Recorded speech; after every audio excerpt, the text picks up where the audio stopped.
Good morning, good evening, good afternoon, wherever it is you're located. Thanks for watching. My name is Rob Christian, also known as DC Born Rob, DC Rob. I answer to them all. Thank you guys for watching. In this episode, this is a live, my first live in a long time. You guys have been asking me for it. The reason I haven't been doing it is because of travel and a lot of other videos and editing and work.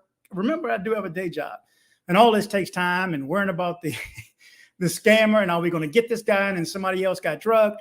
It's been a lot. But anyway, thank you guys for joining. If you are here, let me see in the comments section. Okay, I see Annie B. Yes, I hope they are okay. I'm going to talk about the scammers first. I'm on a time schedule today. I'm going to bring on a special guest at approximately 6:25. So another 25 minutes, depending on your time zone. Another 25 minutes, I'm going to bring on a special guest, and we're going to talk about the brothers. I keep getting questions almost daily. Can we get an update for the brothers? Can we get an update on the brothers in Ecuador? And if you're not familiar with that, I'm going to do a little background as I get into that story. But anyway, first, thank you for everybody who is joining me. Much appreciated. Hey, what, gentlemen, right now you're watching DC Born Rob on YouTube. Okay, that's right. So welcome to everybody again. My name is Rob Christian, also known as DC Born Rob. And I'm here to give you travel news, to travel anywhere, to travel to Colombia, to travel to Guatemala, Costa Rica, Peru. My list is increasing. Of course, there's Cuba that I want to get to next. And I'm just getting back from DC, so I'm going to show you a little bit of video in my next video. I have so much on my plate right now. I'm a tad bit overwhelmed. I have help. I have help now with my social media because that was just too much for me. So I'm going to ask that anybody who would like to join me on social media, do just that. Join me on Twitter. I'm DC Born Rob O. That's a capital O. Let's see, not only Twitter, but then there's also TikTok. That's right. I ain't gonna be TikToking too much, but there's my TikTok handle is DC Born Rob Official, and it is the same for Instagram too. So I'm gonna let this scroll for a little bit. So join me on Instagram before anything else, and then TikTok is just easier. So when I was in DC, I have to do like this with the camera. Like I told you, don't do it this. I had to do it this way. Then I had to go back to here for this recording, and then I had to pull out my action cam, wherever that is. Where is it? And record like normal. So anything when I'm eating pizza or eating my chicken wings or you name it. I was around the city a little bit, but it wasn't a vacation. I had too many things to do, too many things to see. And I actually got by the embassy, the Ecuadorian embassy on my lunch on Monday. That's what I do for lunch. What do you do for lunch? And I was nervous too, but they spoke to me, and I'm going to touch on that a little bit later. But let's get to what we have been talking about before and for the past, week or so, is the scammer in Medellin, Colombia. The scammer, first it was named, I entitled the thumbnail in the video, American Scammer Scamming Americans, because this cat said that he was from New York and he was scamming people out of money for food, drinks, hotel, large amounts of money too. And this stuff adds up. We knew it was only a matter of time before he got caught up, but what caught him actually was a prior victim running into him, and he wasn't having that. And you'll see. He was ready to do damage before the hotel called the cops, not on our guy, but on old boy, because he wouldn't pay the bill, and they knew they was getting ready to get hot up in there too. So I listened to the whole story. I got the story from the person who actually did the video. I'm not going to say his name. Some names. I'm getting so many stories from you guys. Let me tell you something. I've asked you guys to give me stories, and please do. If you have been drugged, you can tell me. I'm not going to tell anybody else, and you can ask you can't ask anybody else because you don't know who they are. But within the past week, I've had maybe, 15 or 20 different stories of things that have happened to people. Some want to continue on, but some just want me to let you know so that you can do due diligence. So I want to address, before I even show the video of this guy, let me just touch on this for a second too, because it has to do with the druggings and so on. And I see this from George Woods. Thank you so much. Thank you for the super chat, George Woods. Thank you, my brother. Let's see. How can I bring this up too? Okay, there you go. George Woods threw me $10. And by the way, I monetized this video just enough if you want to put up super chats. But after this, I'm going to demonetize it again. My channel is going to be demonetized because I don't want to deal with the YouTube stuff like that. So if you get any value out of my videos and you want to contribute, then I have a Cash App too. My Cash App is dcbornrob, the $ and the dcbornrob, and or on my channel, there's a donate button too if you want to donate to me that way. And again, you can also donate to my charity as well. They need the money just as well as I do. But I'm spending way more money now than I am coming in. Well, I don't have any money coming in. So all this is spending money to get you guys safe, number one, to get you to travel, number one, and to get you to travel safe, number two. But as I touch on the drugging part of it, let me do this before I show the video of old boy getting caught up. By the way, I have an edited video. I had the full video. It's not full, it's 50 seconds, but I edited a little bit just to zoom in and to blur out the guy who's in the picture because I didn't get his approval to use it. And so that's what you should do. Don't just show anybody's face. And I couldn't get his approval. Turns out he's a Texas boy. Guess where he's from? He's from Houston. He's in my town, but I haven't caught up with him yet. So I'm going to show the video, but I'll blur out his face again. But the drugging part, there's been so many druggings and robberies lately. Do me a favor.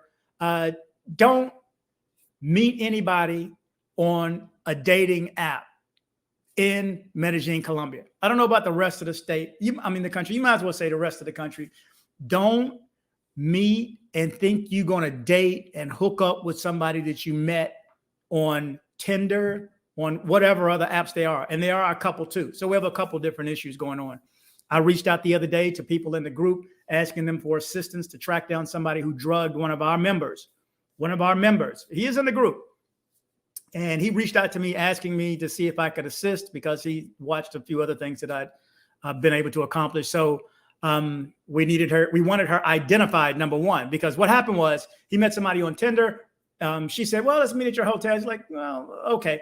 Met her at the hotel. The hotel lobby was busy. He did not get her ID, did not get her cedula scan, and he went on up to the room with her.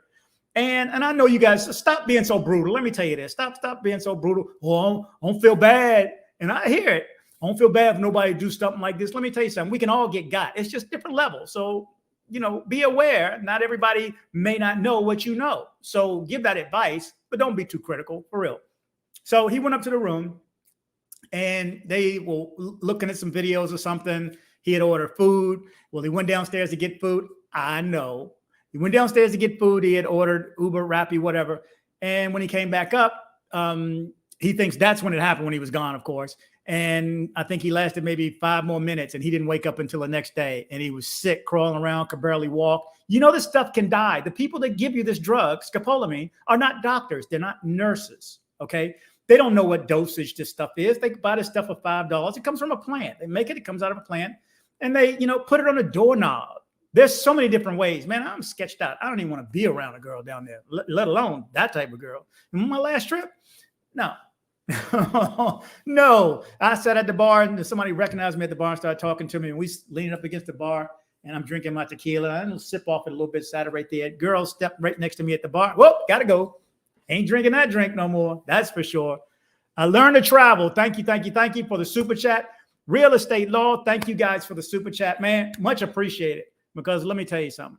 I don't know if you can tell that I put money into my videos. I don't know if you think they're quality. I mean, hopefully I'm giving some information of benefit, but it's much appreciated. Definitely much appreciated. So this is real estate law. Says he's going back to Medellin in 3 weeks. I get so much value from my videos. Thank you so much. Thanks. That's what I like here. I get these messages. Much appreciated. And I have some videos I'm going to run in a second. Matter of fact, let me show you this now as I go on another tangent, as you can see. Let me show you a few, just a quick, it's less than a minute, from a couple of my viewers. I enjoy watching Rob's channel because not only is it interesting, but he provides you with useful info that you don't find on other channels. So DC Boy and Rob saved my life more than once. DC Boy and Rob, I love you, man. I watch DC Born Rob because he's a great resource when you want to get your foot in the door in Medellin, where to go, who to see, who to use. Safety is key when you're going over there as an American, and you learn this stuff from guys like Rob that take the time to put out videos. Thank you, Rob. Listen here, young brother. You doing all right, man. We appreciate what you do. You are all right. Out of sight. Step to the side. Lots of might. Now kick that. Anyway, thanks to the guys. I much appreciate it. I really appreciate it. I have some reoccurring guests that show up from time to time. Like, cool, man. Much appreciated, cool, man. You all right. You know that, brother. And I also want to give props to Hammer Time. Hammer Time sent me a video. I'm going to play that in a second. But thank you so much for everybody who's donated. I wouldn't be here continuing to do this if I didn't think it was offering something of benefit. Okay, now again, I'm on a time schedule, but let me show you this right quick. This one's from Hammer Time, one of my viewers, and he's actually one of the guys that walked with me on my last night there in January. So check this out. Good morning, good evening, good afternoon, wherever you are.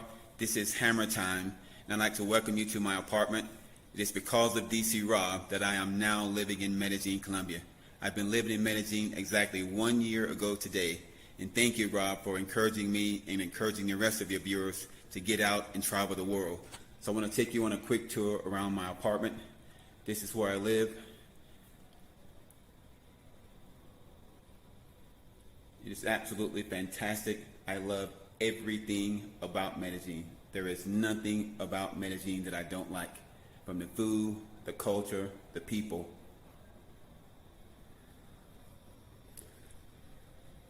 So let me take you out on the balcony and show you my wonderful view of Medellin.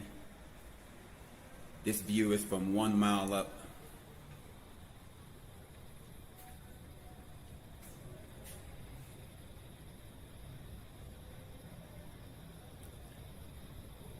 Again, thank you, Rob. Thank you for everything you do. Keep up the good work. Peace out. Bet, much appreciated. And again, thank you, Learn to Travel TV, for the $5 super chat. Much appreciated to everybody who's donated, and also to Go Beyond the Matrix. As always, appreciate the good content. Much thanks. And did I get what Learn to Travel said? Did I miss it? It says we can all get got. We can all get got. So when we're talking about this guy who one of our members, one of our own, and we got to look at it like that. It's a group. It's a community. This is a community. Everybody who's in my group, all 650 or however many of it that's in there. And obviously that's picked up over the past couple of weeks because of, I guess, more notoriety, knowing about the scammer and possibly being drugged. But this guy could have died. Again, these people are not doctors to give you this substance. So they rob you. They take all your stuff. They took, I'm not even going to say what they took because I don't want to refer to the case in general, but I want you to know that we did identify her. Okay, we did identify her. And I also want to give props to my best detective down there, and I'm just going to call him B, not going to say his name either, but much appreciated to you, B, for all the work you've done. Let me tell you something. You guys have filled out the form, and if you've had issues, because I've had a couple people tell me there were issues with that link, the website that's in the description of the videos to file a complaint against this guy. So if you've got, we need you guys to come out. We need you guys to double up on it, because chances are he's still locked up. So you got people drugging and robbing on one hand, and you got this scammer dude that's out there. So let me address this right here, because again, I'm on a time schedule. So let me jump into this right quick. I have a video of, well, you saw the video. The video that you saw the other day was of one of our guys taking a video of somebody else's cell phone. So now I have the actual video, but I play it all the way through first. Then I'll play it again and I edit it to, well, I blur out the whole thing. But the second one I edit it just, you know, trying to be sarcastic, I guess. But check this out.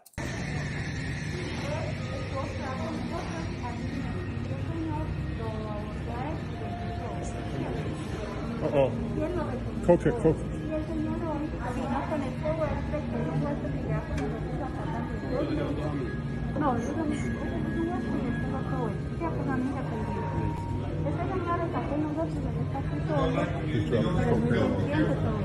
Oh, for real? They picked it up? No, they don't know what's up.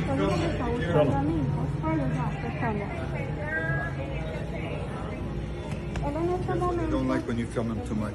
You know, we'll do it. It's okay for 1 minute, but they don't like it if he's going to tell you something. Okay. Especially you don't have a mask. Amigo. How much?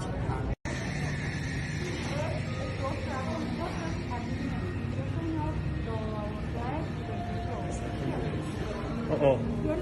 Coke it, Coke it.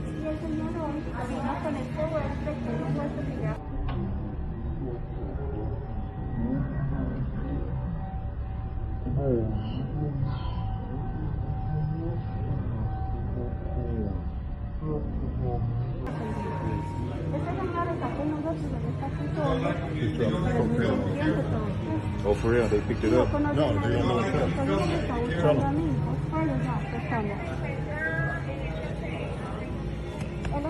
They don't like when you film him too much. You know, we're good. It's okay for 1 minute, but they don't like it when if he's going to tell you something.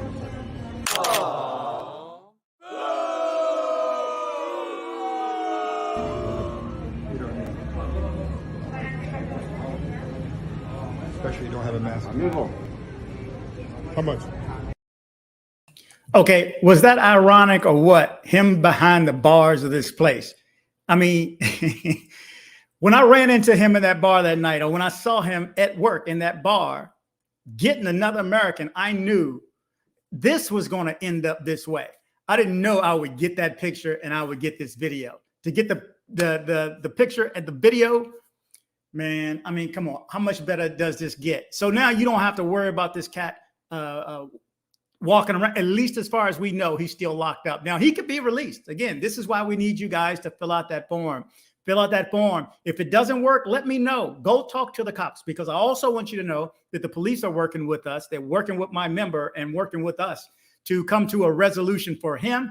The police is how he was actually identified. Okay, that by a member walking up and approaching a police officer. So let's not throw every police officer under the boat. This is a win for them. Now we're trying to ask them to help us with this other case with the young lady that is known to drug. So guys, I'm telling you, get off Tinder. Don't get on there at all. It's not a hookup culture. You can't just meet and go out on a date and think you're going to hook up, or you're going to meet a good woman on Tinder in Medellin. Possibly you can. Maybe 1% you can. I don't know what percent you can, but I'm telling you, I wouldn't do it. You're more than welcome to do it. I hope you are alive when it's over. Just imagine how many times this is happening and you guys aren't reporting it, or you don't tell anybody, or you don't tell me and I don't know about it. So just imagine how many I told you in the past week, 15 to 20 stories, 15 to 20 stories on the phone and some emails, but on the phone, I'm sitting, I'm working, I'm listening to it. And the running story is I mean, come on, it is not a hookup culture, and you're trying to meet people online, and these people, I mean, it's online. The gangs and the girls and some of the clubs and some of the taxis are working together, and this is how they get you. Anybody can get got, like it just says here. Anybody can get got, and if you think you can't get got, you probably already have, but you don't know it. You ever come up with some money missing? Oh man, where I leave that 20? Where I leave that 50? You just possibly got. Okay. Thanks to HD Chillin for that. He says, I appreciate you, brother. Much thanks. Much thank you to all you guys. Again, join me on social media. Join me on social media. Okay. I got so much going on right now. If it sounds like I'm all over the place, I am all over the place. I can't get to all the comments because I'm getting ready to get to the brother's case, and I'm going to have a special guest joining me in the next few minutes. So let me jump through a couple of let me go back to the top to everybody who's here. Let's see. George says, hey, from the ATL. Welcome to the ATL. Shout out to everybody in DMV too, that I saw over the past week. I got around the city. Go Beyond the Matrix says, shout out to DC Rob. Shout out to you. Much appreciated to everybody who watches. To Michael. Michael says, hey.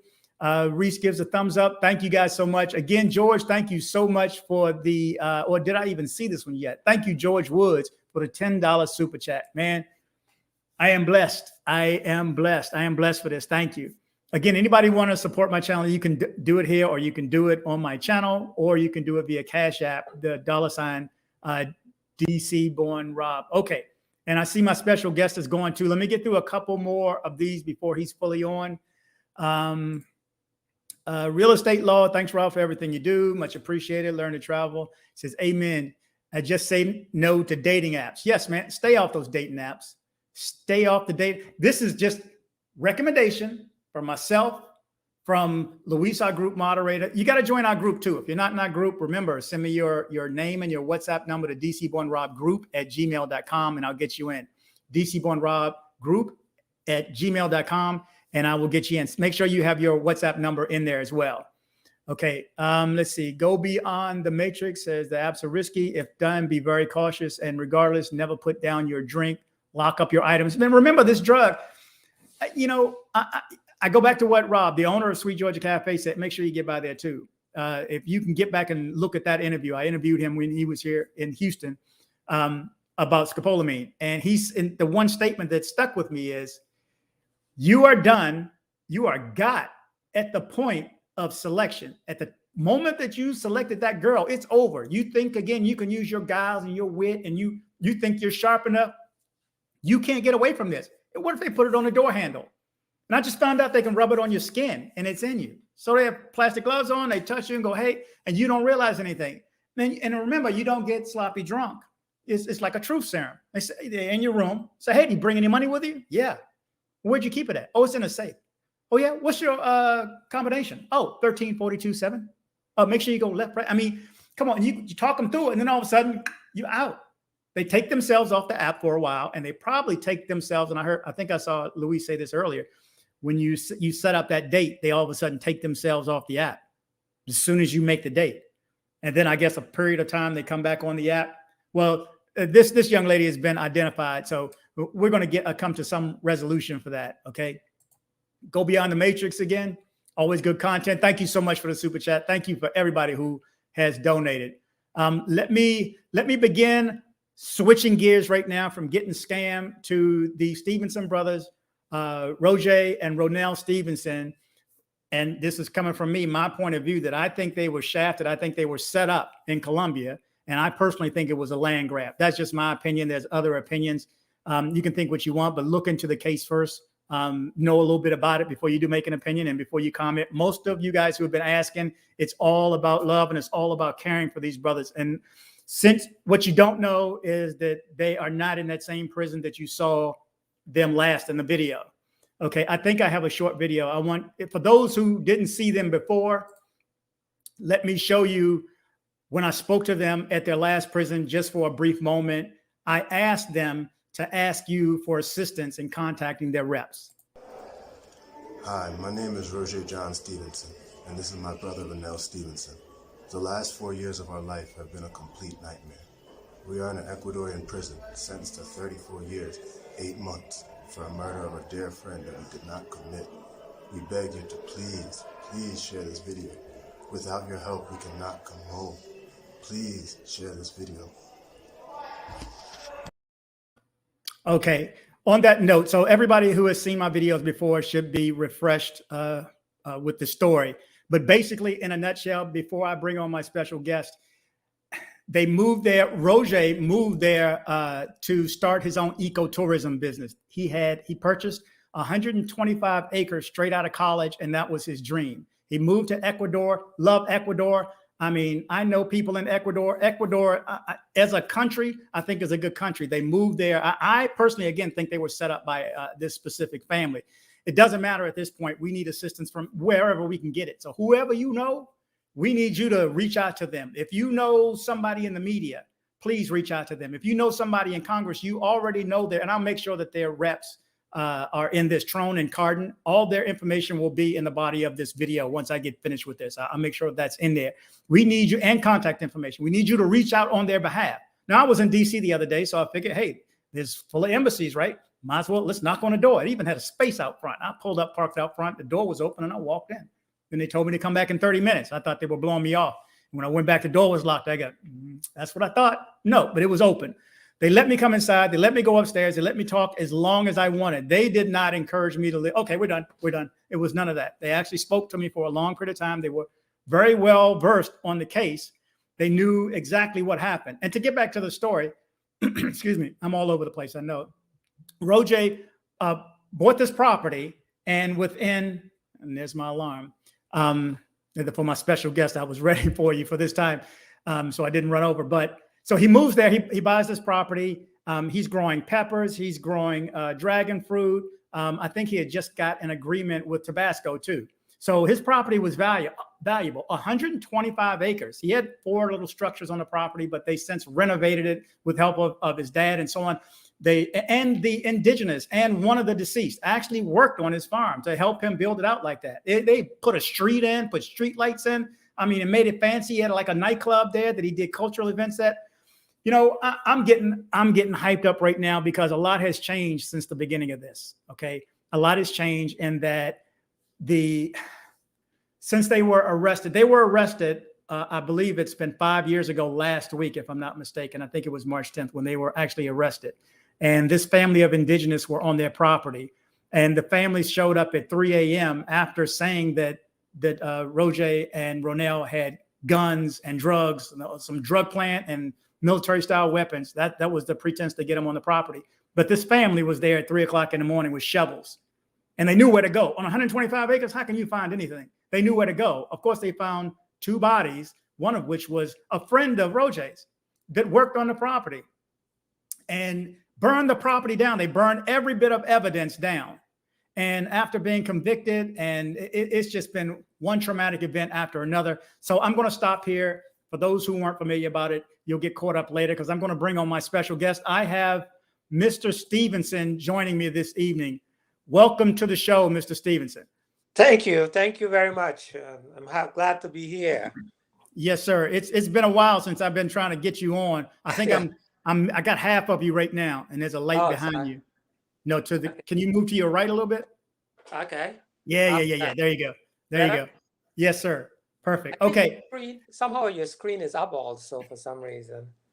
Oh, okay. Well, this is perfect, right? This is perfect for us right there. It's a light behind you, but we're good. So I know when I jump through the story, I've told it so many times, and then I keep thinking there's more pieces to the puzzle. But did you want to tell the story from the beginning? Well, let me ask you, how are you doing? Oh, I'm doing fine. I'm a lot better today and better this week than I was last week or a month ago, because Ronell was not doing well. Actually, Ronell was in very bad shape. So fortunately, I was able to spend a little over a month with him and be able to nurse him back to life, because it wasn't about health. It was more about life, because his health had gotten that bad. It was left to just life. And it was probably, I guess, the environment and the mentality of people there, I think to some extent, some of it is probably third world, where Americans sometimes don't seem to get the respect that they deserve. And I think it's all sometimes based on community and people's mentality within those communities. So basically, he was in hospital for cancer. I was treated for cancer, and it's supposed to be the best hospital in Ecuador. It's a private hospital. And after he got his 3rd chemo, before they could have started the 4th chemo, that he was diagnosed with COVID. And so they treated him for the COVID.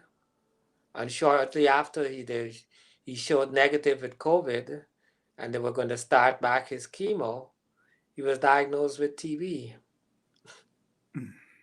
So. Okay, so there's a piece that I stopped the story short. Since the video that you just saw, they were in the prison together, 2 brothers together in the same cell. Since then, and I think I mentioned it in a prior video, but if my viewers missed that video, Ronell was feeling ill. He felt ill for a couple of weeks. It was real bad. They would say, "Oh, it's a parasite. Take a pill, take a pill." And he just knew, something wasn't right. And I think he lost like 20 pounds in a couple of weeks, or 20 pounds in a week. Yes. And so he was looking pretty bad. So it was, without saying how he got out of the prison, it was almost like a suspense movie. They actually got him to get out to be seen. When he finally got seen outside of the prison, they said it was his appendix. Was that? Yes. They said appendix first, and then they said, "We need to take your appendix out." I think they took the appendix out and said, "Whoa, there's something behind it." and there was a growth, and they found it was cancer, and it is stage 4. Stage 4. Stage 4 cancer. Can you believe this? So this is why he was taken out of that prison and put in a hospital. Now Roja has since moved to another prison too, and blessings, because this is a better prison. Where they were, I mean, I've seen video of last year's riots, and I wish I could unsee it, but I can't. So safety wise, Roja is in a better place. But I wanted to fill in that gap, that what happened from the video you just saw until yes, he has cancer right now. And as you say, last week or a few weeks ago, he wasn't doing well at all, and we may have lost him. So first thing I'm asking from my viewers is, are your prayers for both brothers and for their vindication, and to get rid of this case. All they want is a fair trial. That's all they want, is a fair trial from the outside. So we're asking everybody who will listen, the Ecuadorian embassy, the American embassy, the representatives here who are dragging their feet. We have Jason with the Global Liberty Alliance who's helping. There are so many people that are coming to their aid, but it hasn't moved the needle that much yet. Am I correct in all this? Yes, definitely. Apparently, it's like in a quagmire, because from what I've known, and I think you probably found out from going to the embassy yourself, the president of Ecuador is fully aware of the case, and he's trying to find a way out from the case. But one of the dilemma about him finding a way out, he has no powers over the judicial system. The judicial system is completely independent. So the only powers he have is to grant a pardon. Okay. One of the problems with the pardon is that it does not exonerate the person from the crime. And so some of the legal staff that are working on the case are having an issue with that, because yes, my sons want to be out, but they also want to be out with their names cleared. They don't want them to be out and this still hanging over their head that they got a pardon and the matter is now resolved. They would like a clear judicial thing. But the problem is the judicial system will not grant it unless there's some pressure brought to bear for them to follow the law, because once a 3-panel judge make a decision that this action is illegal, the Ecuadorian government is in for a very serious civil lawsuit, which everyone is aware of. Once that is done, whatever two judges, or if all 3 judges made that decision, they will be terminated. Because it's cost the government money. So you have to find a judge who is strong enough to have that fortitude to say, I'm going to take this regardless of what the consequences are. Okay. And so that's where we're between a rock and a hard place. A president who wants to possibly do something, but could only do so much. And it now comes down to the judicial system.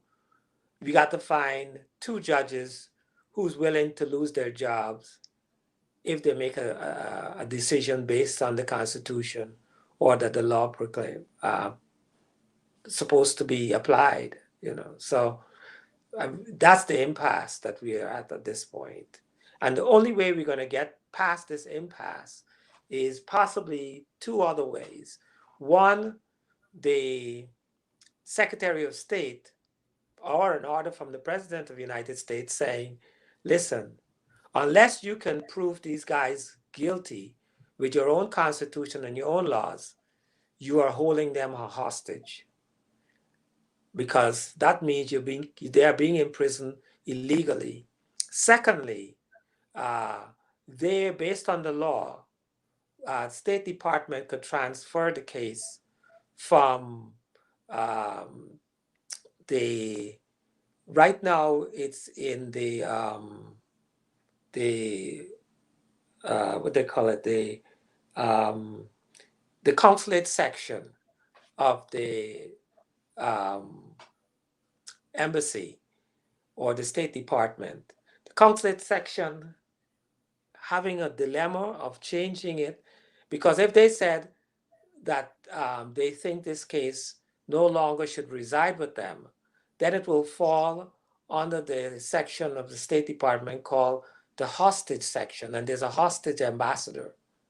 Once that is done, automatically the ambassador, the hostage ambassador, can approach the Ecuadorian government and give them an ultimatum to release them within a certain period of time. And if that isn't done, then the hostage ambassador can approach the president and Congress to start a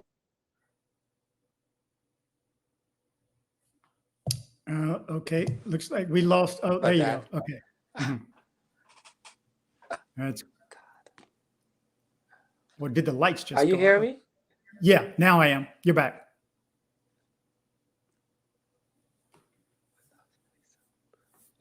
Lost my sound. Let me see. Okay, I can hear you. If you want to jump out and come back in, if you want to try that. Are you hearing me? I can hear you. Can you hear me? But I can't hear you. Okay, you want to jump out? Let me go out and then come back in. Is that the right? Jump out and jump back in. I don't know what else I need to do. Let me see. Let me. You're here and you're okay. My audio is on. How about now?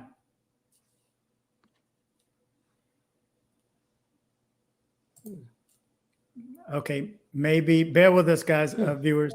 It's always some technical something. Hang on one second. I'm going to put you out and then try to come back in. Does that make sense? You go out and then come back in. That's my attempted sign language. I'm going to remove you. And, well, East didn't left, but okay. Are you there? Can you hear me? You still can't hear me?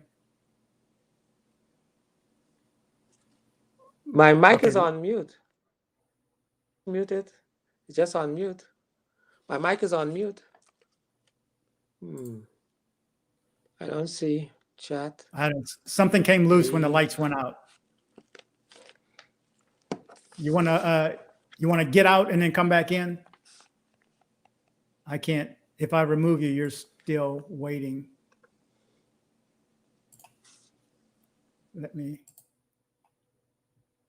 Okay, let me know. Do me a favor and wave your hand when you can hear me. Okay, and I'll keep saying that. Because there's one thing that I wanted to announce, that the United States government funds the entire world, really, pretty much. We give money where we think we get benefit out of it. And right now, the Senate has bill number 3075, the Department of State Foreign Operations and Related Programs Appropriations Act of 2022. And it's still in committee. So this has not been passed yet. And it has to do with monies that we're giving them for their security, for their prisons and for their general security. And there's a notification within it. It says regarding countries, it says none of the funds appropriated under titles 3 through 6 of this act may be obligated or expended for assistance for Afghanistan, Bahrain, Bangladesh, Burma, Cambodia, and Colombia. So this is the verbiage from the one that they had just done in Colombia, because before they gave money to Colombia, they said, okay, well, you need to do this, you need to do that. Okay, just like before you buy something and you put money into it, you say, okay, you need to do this and you need to do that. So right now it's Senate Bill 3075, the Department of State Foreign Operations and Related Programs Appropriation Act of 2022. It's in the Senate. Call your senator. Please contact your senator. I am asking all my viewers to contact your senators, please, and the brothers' representatives. Let me try bring you in again, Mr. Stephenson. Okay. Can you hear me now? Thank you. Okay. Yep, You're I'm back hearing in. you. Thank Now, I don't know if you Yeah. heard what I just went over, but I went over the fact that, and this I got from O. Remember, shout out to O, our researcher, man. You have no Oh, yeah, idea how thank many you. hours he's put on this. A lot of Hundreds. hours. Mr. I Stevenson, I found some real good stuff, a real good stuff I never thought was existent. Lots of Oh, people are shocked, he even is in Ecuador, to phenomenal. find out how much he's dug up. Yeah. Oh, they have no idea. That's one thing. I don't put everything on here. They have no idea Right. what we know, and they know Okay. they don't know what we know about whom. Okay, Oh, because yes. yeah, because obviously of what I think happened.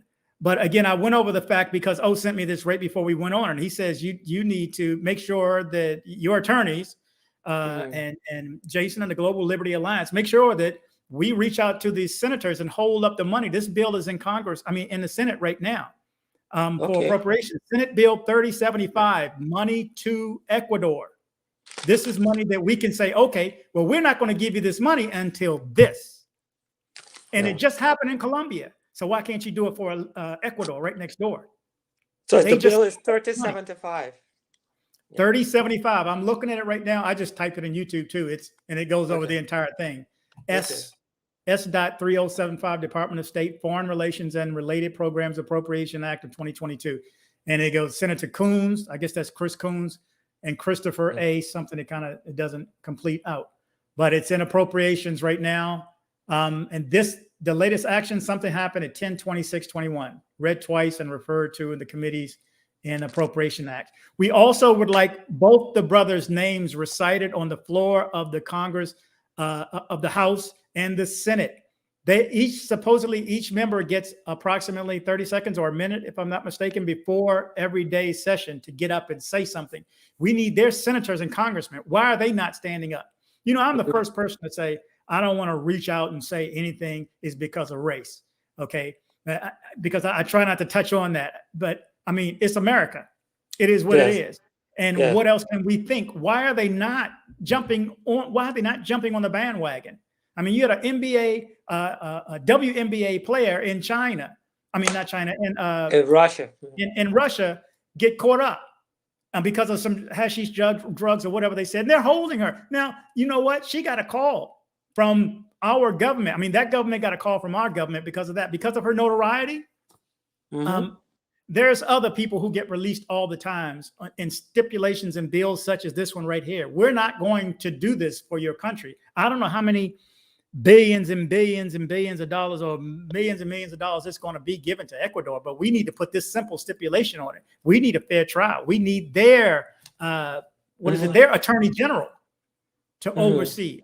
And per the gentleman that I spoke to at the embassy, that's the person that makes the decisions, that oversees the judicial part. Just like you said, the executive branch doesn't have influence over the judicial part. Judicial branch, yeah. Yes, yeah. but they can.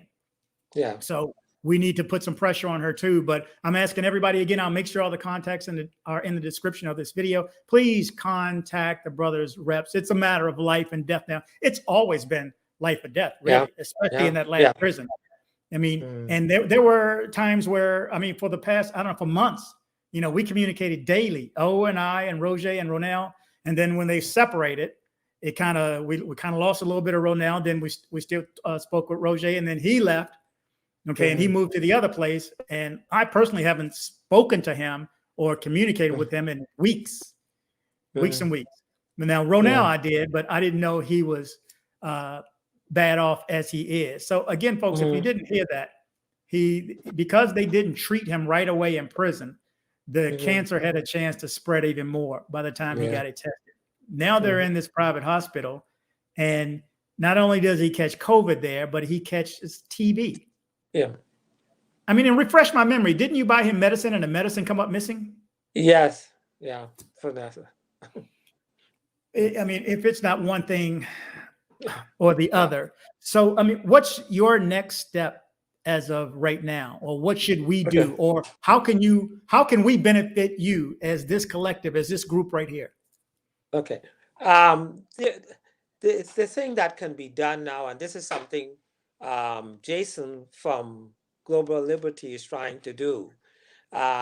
He is asking for all the attorneys or the attorneys who have gotten involved in the case in Ecuador to generate anywhere from a 3-page to a 4-page document citing the constitutional law and the criminal rules of procedure that the courts completely ignored to arrive at the decision that they have arrived at in terms of finding them guilty.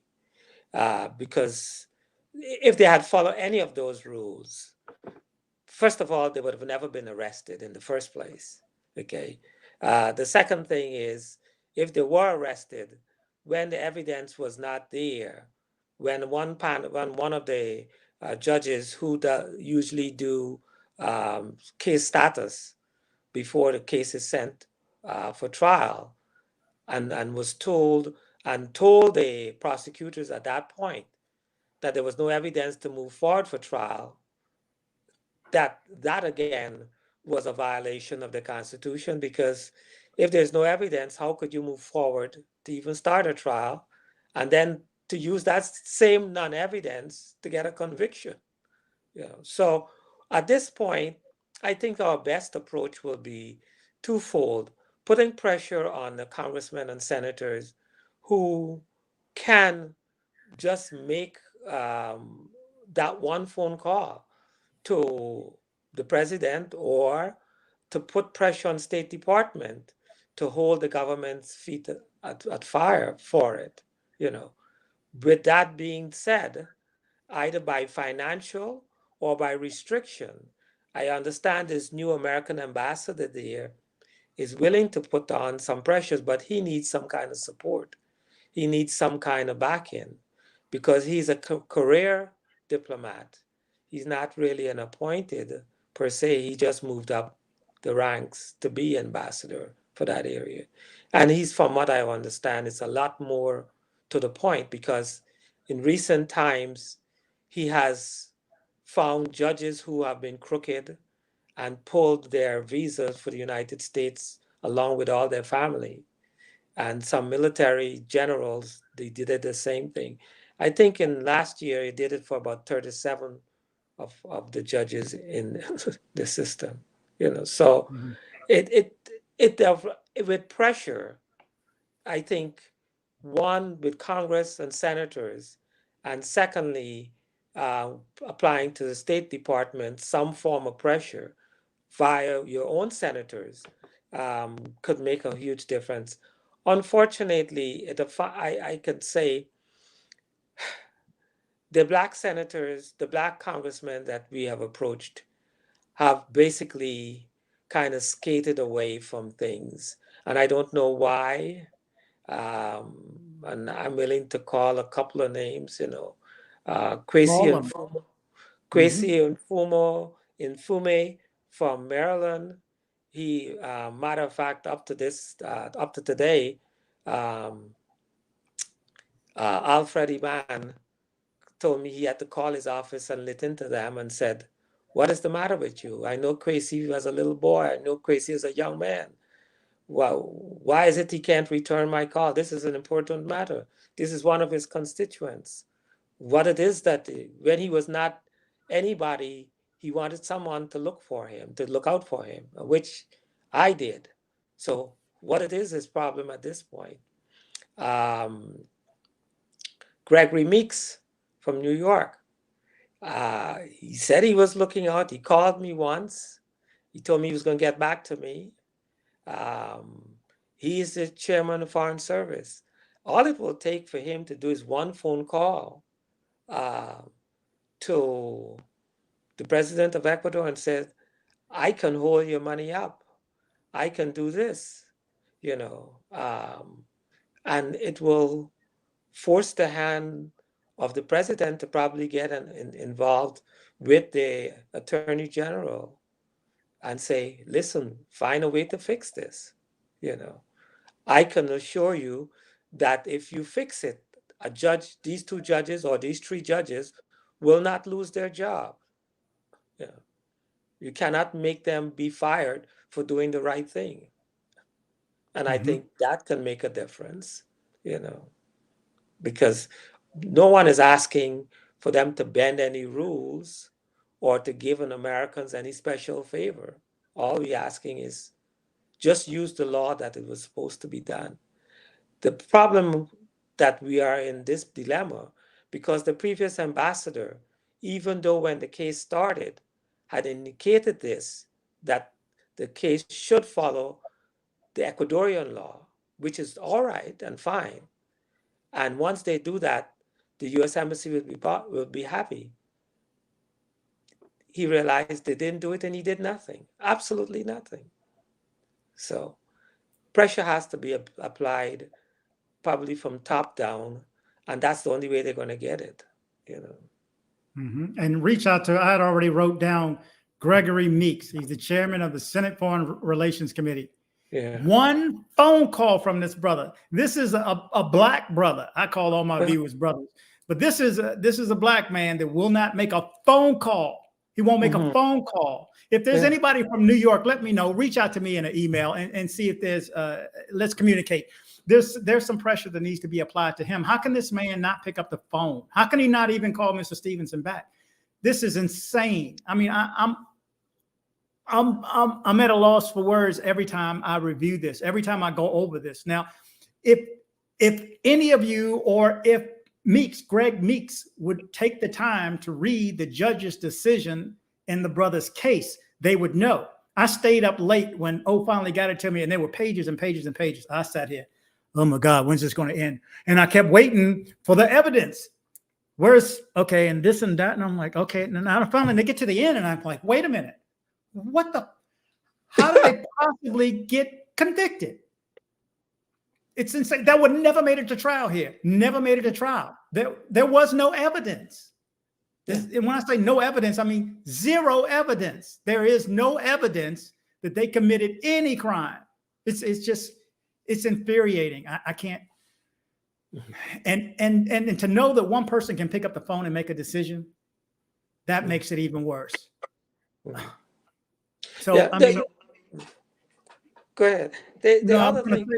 Go ahead. Yeah, the thing that it is such a sour tone to the whole process, and that's why I tried to explain to people at the beginning that even if you don't have the time and patience to go through the process of like what you did, which is great, because a lot of people wouldn't want to read a whole bunch of pages, because I think it's like at least 30 something pages, and you go and you see absolutely no evidence. But from the inception, when the government realized that it was a mistake, the prosecutor who brought the charges against them, 2 weeks after the charges were brought, he was fired and debarred for life. So forget all the evidence in the case.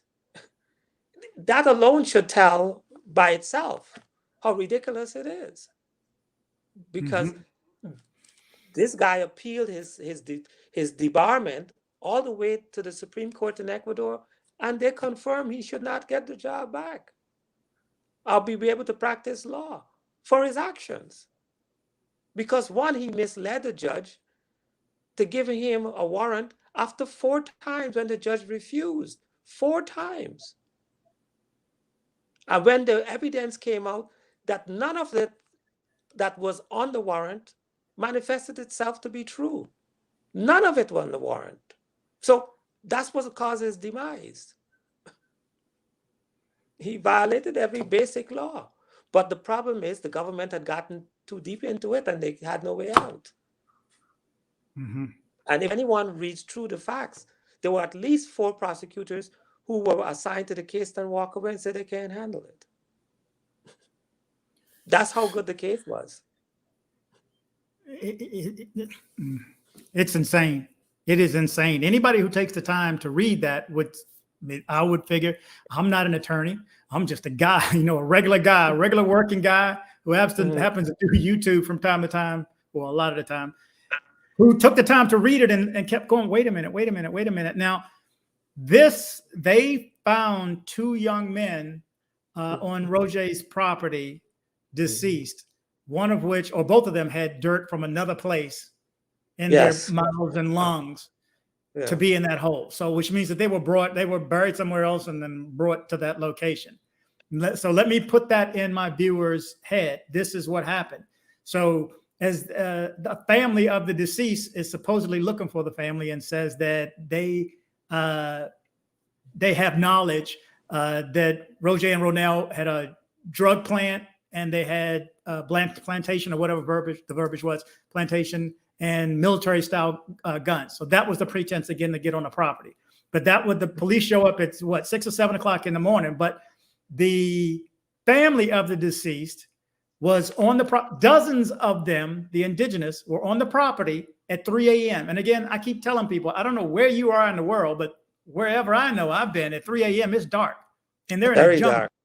They're creeping around at 3 a.m. in the dark with shovels. Okay. And on 100, you tell me, people, on 125 acres, how do you know where to go and dig up a body with shovel? And you come with shovels. Okay. Then you put that together with the fact that you read the trial, the judge's decision for coming up with their so-called guilty verdict. And there's no evidence. There's literally no evidence. And not only that, they burned down the property immediately after the brothers' arrest. So there goes their probable evidence, because they burned down all the cameras, the video system, which would have exonerated them and shown possibly somebody walking up in the property and putting the brothers dead. And what gets me too is you were there, right? You and your wife was there that day. This happened am I mistaken, 5 years ago, last week? Yes. Last week, the 11th of March. Yeah. So tell that story. You were there on, I think it was like a festival or something out of town. So you guys had gone. Yeah. Yes. We went down around the middle of February because John Roger had just gotten a contract with Tabasco pepper sauce to plant 20,000 peppers. They initially got it for 10 and then they upped it to 20. And then once we went down to help him sort things out and to help him coordinate things with his workers. So we were down there from the middle of February all the way to the first week in March, helping them out. And around that time, like in many other countries, here we got Mardi Gras, they have a carnival that comes along somewhere towards the end of February. And so we were there, and then as we were getting ready to leave, we went to another city called Banos. My sons took us to the city called Banos because they have a better carnival than the town that John and Ronell had the farm. And so they took us to dinner, to lunch, which was a late afternoon lunch. And we walked around and we got a chance to be part of the carnival. And so we left. They put us on a bus from that city to the capital, which is Quito. And we had a flight like 6 a.m. the next morning. 1 week after we left is when I got a call from the U.S. Embassy indicating that my sons were arrested. Originally, they were arrested for the charges were possession of high-power weapons, drug cultivation, distribution of drugs, and sales of drugs. So that was the charge they were arrested for. They never found any high-power weapons. They never really found any drugs. What they did is they took 2 Ziploc bags that John had some seasoning salt in and some flour, because the area, the homes were always, those homes are built with a lot of bamboo and wood from the farm. So the environment is always there. There was not sealed homes.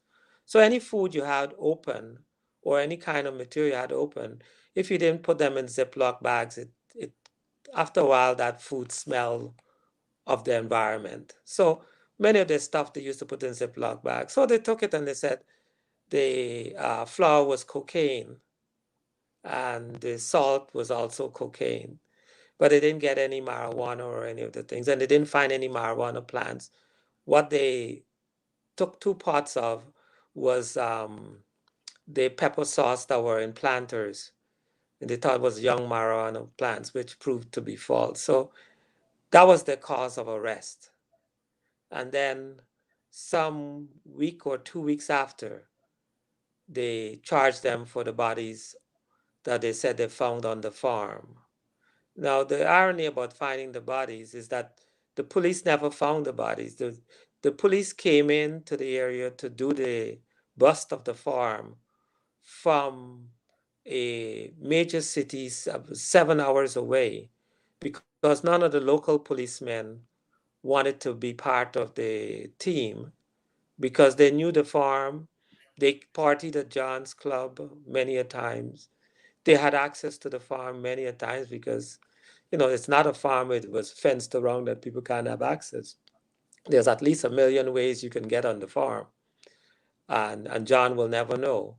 But so they came in and they were very upset because they really thought they were going to make a big bus and make the CNN news in Ecuador about these Americans with a big bus. So they were extremely upset. So when they didn't find anything, they left very distressed because they thought they wasted their time.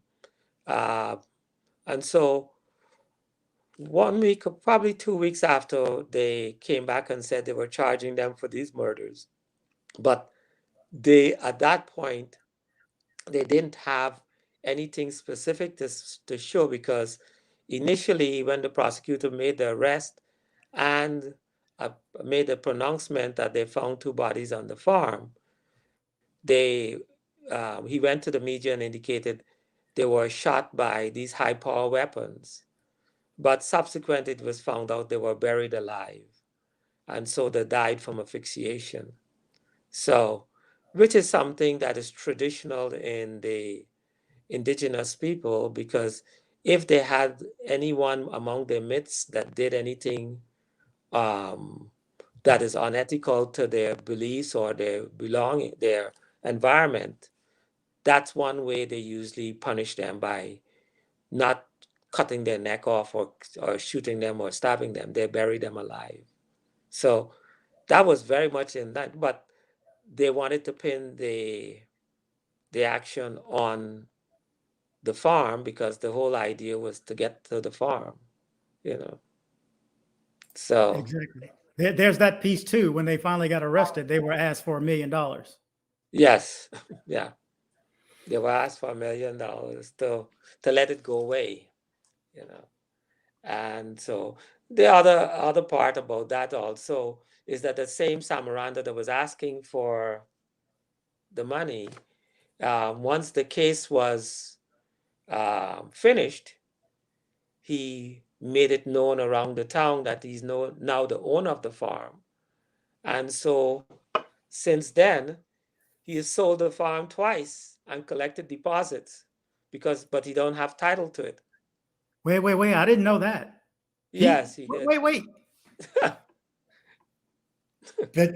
And this name, if you don't recognize the name, this is the father of one of the deceased who actually worked on the property and was a friend of Roja. I wish I had pictures of him and them together. He actually played music. He played music with Roja. And we keep going back between John and Roja, same person, just different names.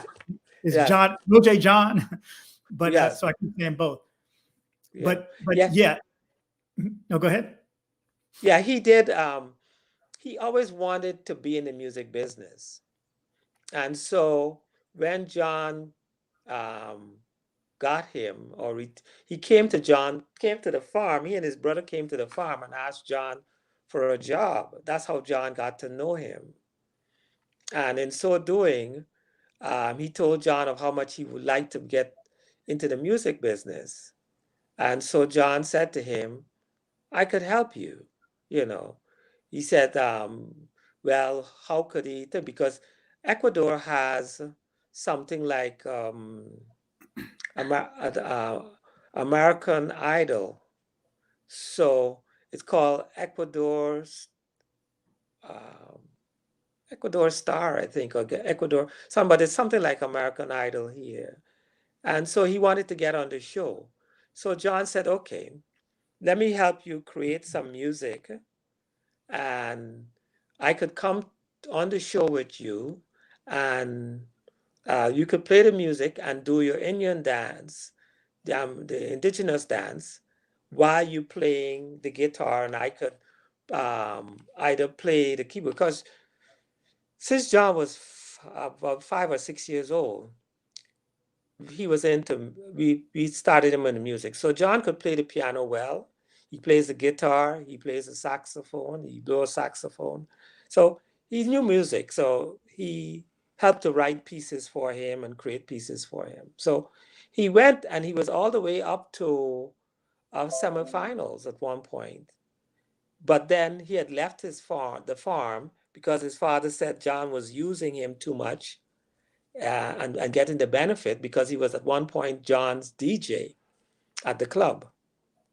And it really was blossoming out. And so his father said to him, why not come back and work on the reservation and do exactly the same thing? You're getting the American rich. So that was the reason why he left working on the farm. But he always will come back. They would sit down and drink. If they meet up in town, John would take him to a bar, and they would hang out.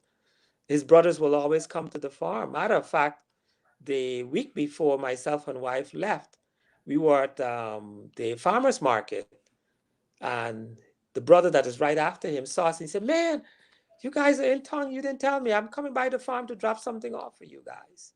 Yeah.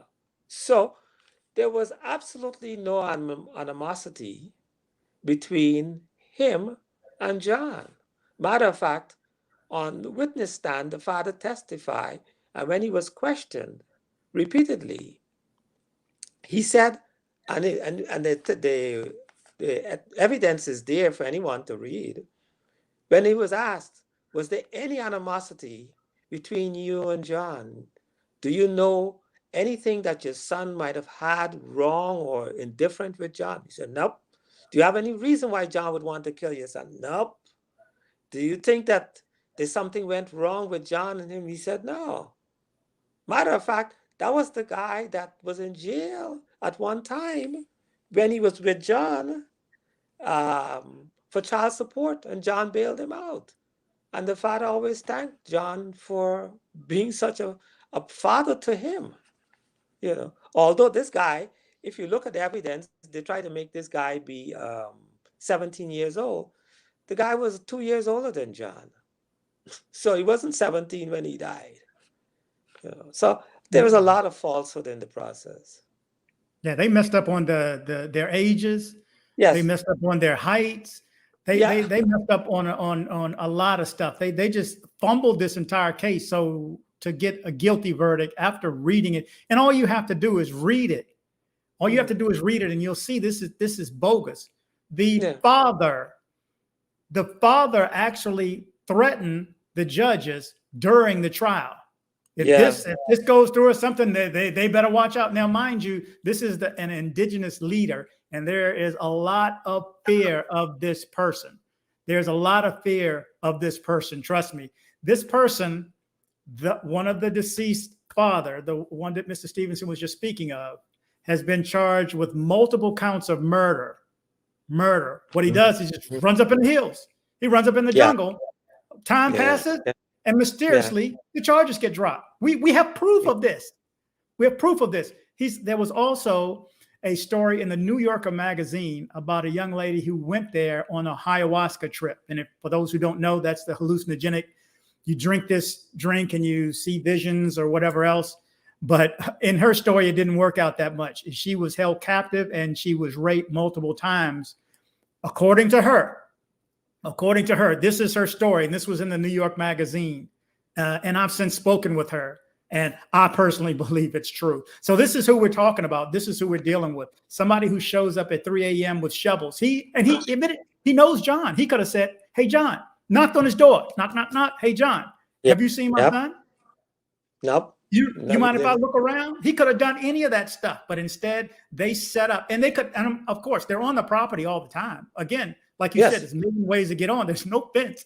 And on 125 acres, it's not possible. It's not possible to cordon anything off of. You can't block off 125 acres. You wouldn't have that much fence. And I mean, that's like the U.S.-Mexican border. You can't. It's not physically possible. This is the person that we're talking about. Again, if you read the judge's decision, if you were there, a couple of days later with your wife, you guys would have been arrested. Yes, exactly. Just a few days earlier, we would have gotten caught up with it, And his wife, John's wife, was arrested also, but she was since let go shortly after. Yeah, right. She was arrested the same time with them, so it was 3 of them were arrested, charged with the same category, same list of things, and 1 month after she was arrested, they dropped the drug charges, they dropped the gun charges, and then she was released. And then at the murder trial, she was acquitted. That's after her attorney in his closing argument lit into the judges and told them that this whole thing was a farce and was a great travesty of injustice, wasted everyone's time because the prosecutor presented no evidence, absolutely no evidence. Well, it's the same evidence that was against the brothers, against Roja and Ronell. There was no evidence. Exactly. And everybody thought that she would have been convicted and thrown behind bars for life because of the way her attorney cursed the judges out. But she was acquitted. And the only difference between them and her is that she is also from that area. So that's the only difference. This is a story for the ages. And this is where we need you, the viewers, to reach out to the brothers' representatives. Before I've asked you before and you came through, I'm asking you again. I'll make sure all the information is in the description of the video. You just click on the link, or you can just copy their email. If nothing else, send an email on their behalf. Reach out to if you're in New York, reach out. If Greg Meeks is your representative, please contact me, first of all. Hell, I'll go to New York. I mean, let's find out when he's there. I mean, let's knock on some doors. That's one thing I'm not afraid to jump into it. Right is right. And the worst thing I hate is somebody to be accused of something they didn't do. To me, that's just salty. That's extra. That's just nasty. I mean, you're lying. You're making this up. And you let two human beings go through this and they don't have to. They didn't do anything. And the American government won't stand up for them. And we're giving them money. This is my tax dollars. Our tax dollars are being sent there for their security when they don't even have security for Americans who are visiting there. Now, I don't blame the country as a whole or the people as a whole. No. Don't think that at all. Don't think that at all. But this set of circumstances was set. This ball was set in motion by, as far as I'm concerned, one individual. I'm going to get some trolls from Pelor. I have one who jumped out on me a couple of weeks ago with a dad. I said, hey, I'll bring the dad on the show. Let's talk to him. That never materialized. And that's not going to happen. That's one way to shut that noise down, because he's not going to speak to me. I'm not scared. So I don't challenge. I don't mind challenging somebody like that. Everybody has their beliefs, but I don't, all that stuff that he's peddling down there, I don't buy. So yeah, I'm just of a different culture. By the way, I was in DC. I rode past your old building. I forgot what the avenue was, right off of Georgia Avenue, next to the Petworth Georgia Library. Avenue. Yeah. Yes. Is it if it's the right building, it is a storage facility now? Or is it a storage container, like private storage? Or are you further down the street? No. I'm right across from the Petworth, Library. That's it's Varnum Street. Yeah. It's Kansas, at the traffic light there at Kansas. Yeah, I was right there. Yes, just before you get to Kansas, if you're heading into DC on Georgia Avenue, it's just before you get to Kansas Avenue. Those buildings there's a building on the right. Okay. It's just past after some condos that they just put up. The last 3 buildings on that right side before Kansas is my buildings. Myself and brother own those buildings.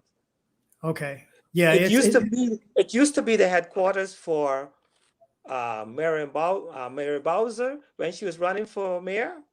Fenty when he ran for mayor. This other guy, what's his name?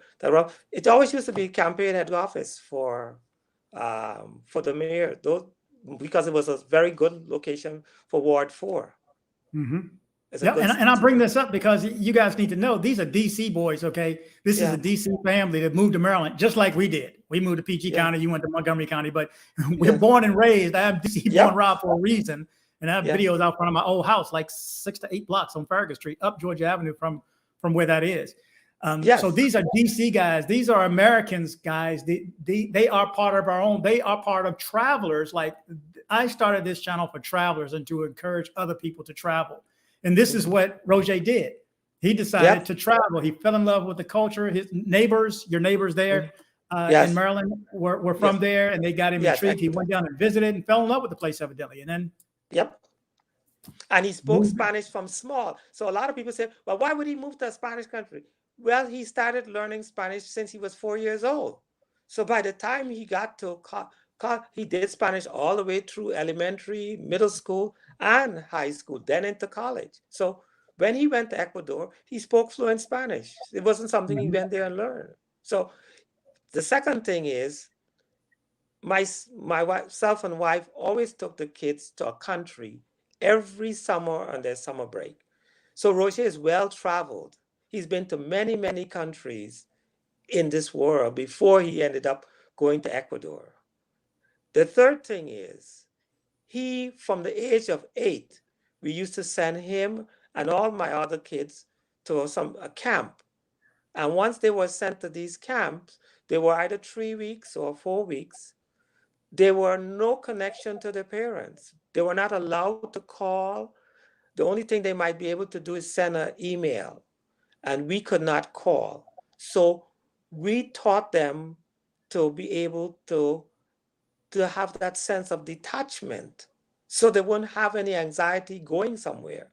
So as soon as John finished, or Roja finished college, he said, I'm out of here. I don't want to be here. He spent 2 weeks after graduation. He said, nope. I said, you don't want to stay? No, I don't want to stick around. Now, the other thing that a lot of people said to me, a matter of fact, Jason from Global Liberties, when I met with him for lunch last week, he says, I heard John was smart. I said, yeah, he was a very smart kid. Yes, he went off to college at 17. He did his first degree in 3.5 years and then did 2 double minors. He went to a very well-known private university, Washington and Jefferson in Washington, Pennsylvania. I mean, and he was smart enough to get a scholarship because it was $52,000 a year back then. So, and he finished with honors. So, yes, I mean, he was a smart kid, and he didn't just up and went to Ecuador. To this day, I have in my office maps, plans, management principles that he was going to apply. Everything he did was methodically done. Everything he wrote down step by step, how he planned allotting his time, what he's going to put on the farm, how he's going to design it, So it wasn't just a willy-nilly thing. So when someone would say, oh, this is a young man, he must have had some seditious reasons or some crooked reasons to just want to go. John, where he graduated, that university is a small university. It only at that time when he was there, they only were taking in between 350 to 385 students. He was one of the 4 Black students that were accepted. That university used to be considered the Ivy League school for Jews. So it's not something just by the way, okay? He went with knowledge of what he wanted to do and how he wanted to accomplish. And he went about it in a methodical way. At the same time, he wanted the people in the area to acclimate to him. So what he did, is to say, how could I make these people like me for who I am? So he would have his birthdays. He will invite everybody in the town on the reservation. He paid for 2 buses to pick them up.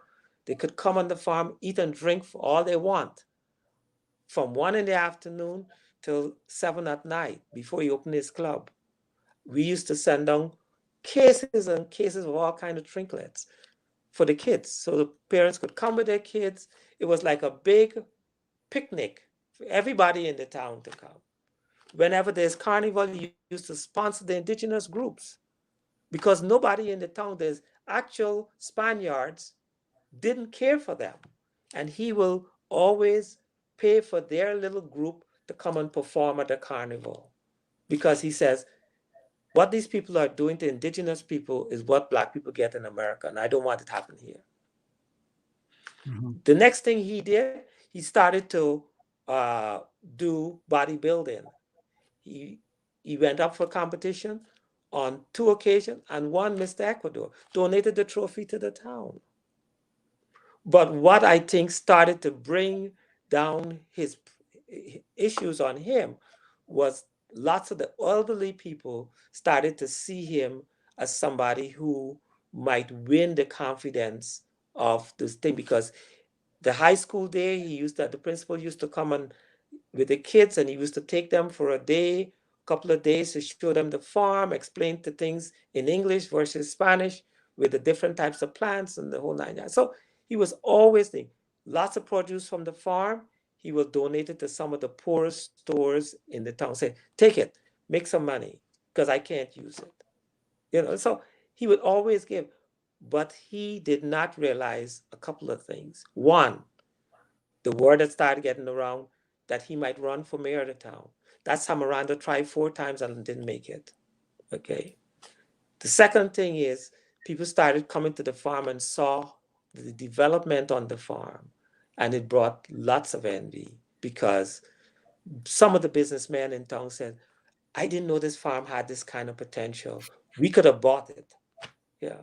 But, like everything else, people never see what something is good like until you do something good with it, So that was the next problem, because many a days, John will be in town and the government officials will drive onto the farm and just be wandering around.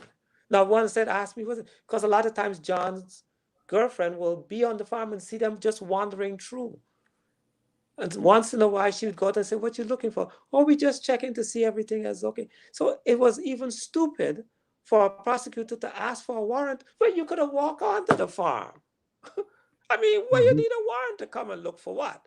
If he's growing drugs, he can't be growing that much drugs in his house. He had to be growing it on the farm. And if you could walk onto the farm knowing that John is not there, why you need a warrant? Just walk on like you always did.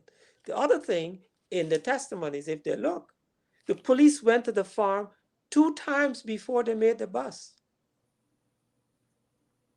And that was the time they could have easily stopped going for even a warrant, because they had opportunity to see there was nothing there other than peppers. He had a pineapple orchard. He had a fruit orchard. The farm had some of the largest lemons you could find in the world. Yeah. You see guava trees. There's a fruit called guava. Tons of them. The people make a lot of jams and jelly with it in this country and sell. So the farm had lots and lots of plants. The other part that was also very attractive to the Samarando, that farm had the oldest known trees in that area. Most of the plants on that area, in certain areas, was over 500 years old. In the Samarando's reservation area, where he always tried to attract tourism, they only had trees that were 250 years old. So that was a good attraction for them. Because the farm was that old and it was still so preserved, there was still a lot of wild animals that exist on the farm. And that's where the Samaranda and his indigenous people used to come and hunt. unknown to John many a times, you know. So that also came out in the testimony. How many times he was there hunting. That came out in the testimony because he said he went to the farm 3 times before the day of the bust by the police. And the question was asked, why you didn't knock on the door? Did you have a problem with John? He said, no. They asked him, what did he do when he went to, I just peeped into the windows of the house to see if I see my sons in there. Yeah, good. That made a whole lot of sense to a lot of people. But, you know, when you think about it, there was a lot more to it. And I would always say to John, you know, a lot of people will be envying you because you're a very young man and they want to know, why would you leave America to come and do this here when everybody else here want to go to America, you know? So, and for those who might think that John went there because he couldn't, the school that he graduated from, John could have easily started close to 6-figure if he stayed here and worked. Because most of the young people who graduate from that university have started their own business. Many of them have become entrepreneurs. So John was in line to do that if he stayed here, but he didn't want to stay here. And there's nothing we could have done about that. There's a few things now. My viewers can recognize the fact I just want to leave. We call this in Medellin anyway. We call the U.S. the Matrix. So we're always trying to escape the Matrix and get out of here. Get out of here as soon and as quick as we can. I don't know if you saw some of my videos. Those are expats who live in Colombia, and there's a bunch in Ecuador too. We just can't wait to get out of here.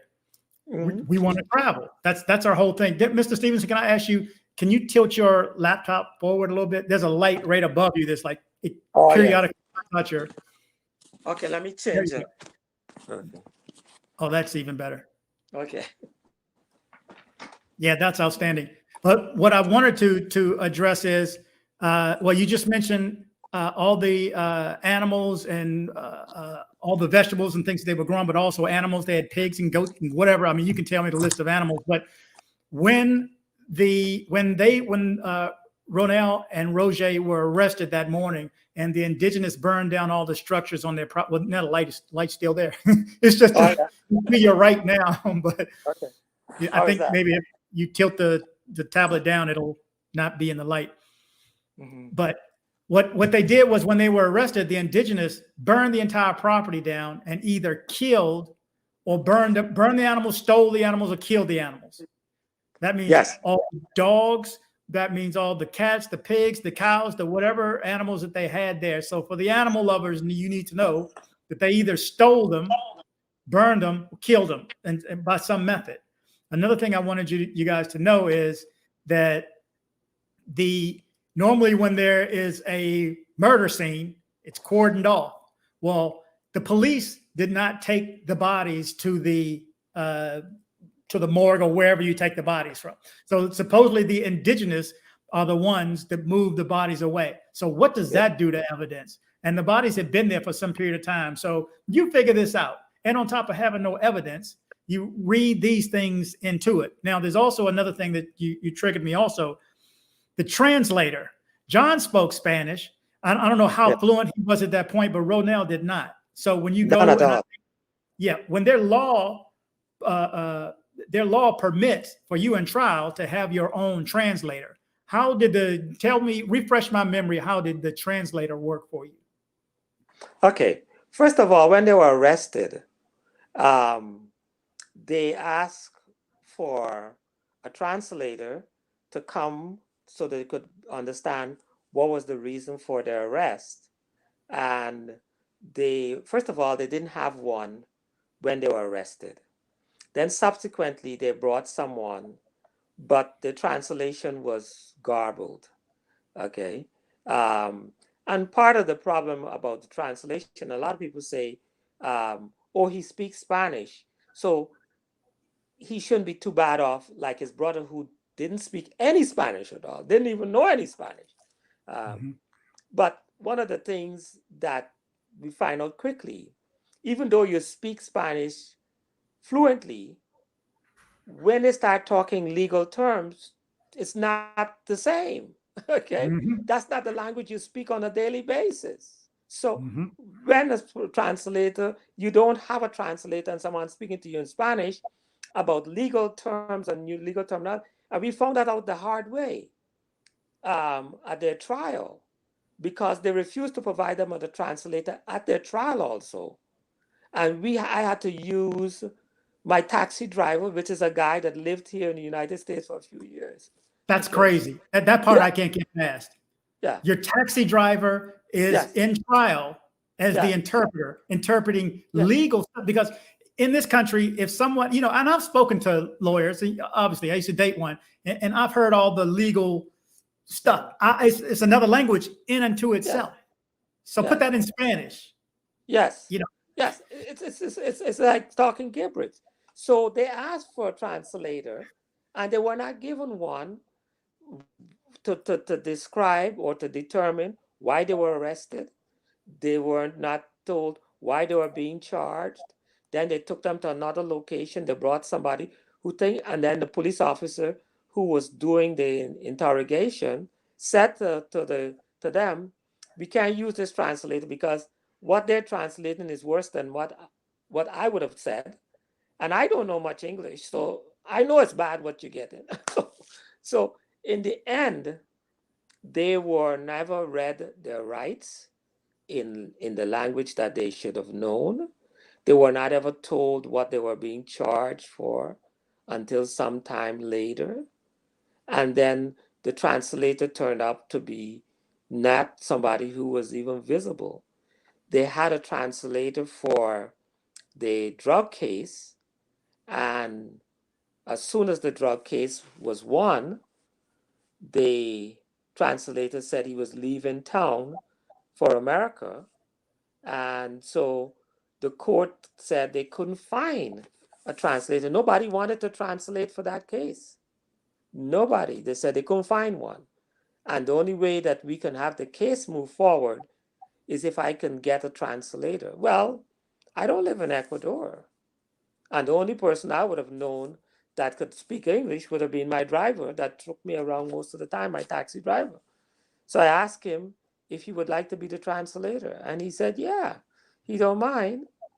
But the problem came that when the trial started, many a times when things were being said, and he had to be translating so that Ronell could understand what was going on, his translation was terrible. He was constantly saying, I don't know those terms. I don't know the word. I don't know the translation for that word. So most of the trial, that's what we were going through. Oh, Your Honor, I don't know the meaning of that. I don't know the translation for those words. And so, but by law over there, they're not supposed to use someone who's not certified by the court. That's the law there. But that's all we had. The court refused to. The court could have asked another jurisdiction to send a translator. They could have applied to Quito, the capital, and asked for a translator. But they just refused because they figured this would have been one way to possibly even tilt the case more to their liking. This is crazy. And I think we mentioned about the cops that actually came on the property that morning came from another town. The cops in their town would not participate. No, they said, no, we know them. We're not going to, why would we? They know enough to, this is crazy. Yeah, because the thing is, they visit the farm. They come there and party all the time. They knew John. So they knew the warrant, what the warrant says was not associated with that farm. Okay. So, and so the cops from the local area said they're not coming, And if you look at some of the videos that the Samaranda put out, he raised hell and said a lot of the cops there need to be fired and need to be moved because they're not doing their jobs. All because the cops wasn't going along with their nonsense. That's the only reason he wanted them for. So. Well, that's what stoked this whole case. I think what continued it on was the father provoking and pushing and prodding the judges and in the media. And let me tell you, I can't describe this guy, and he's probably going to watch this video. but I can't describe him, but he is, what's the word? Boisterous. Yeah. He is in your face and fire and brimstone type, almost like a preacher, only he's indigenous, and his whole thing, and people buy into it. And they, you know, I mean, I guess like the Russians do to Putin, they just, okay, well, he said that, so then, okay, that shall be true, and nobody questions it. But this, he's part of the reason. Now, another thing that got me was, not until the trial was over, that first trial was over, did Roja know that his attorney was a former prosecutor and had tried to prosecute the person that we're speaking of, the dad of one of the deceased. Yes. Yeah. I mean, how many holes and flaws is it in this mess? I mean, how far can you lean to one direction before you start thinking this is just incredible? This is past sane. I mean, I can't organize this in any other way. And because I read the judge's decision and I didn't see any evidence, and when I say any evidence, it's no. I mean, you know, normally evidence is, okay, you have a witness, or there's blood, or there's some type of some type of contamination, or something left behind, or this or that. No.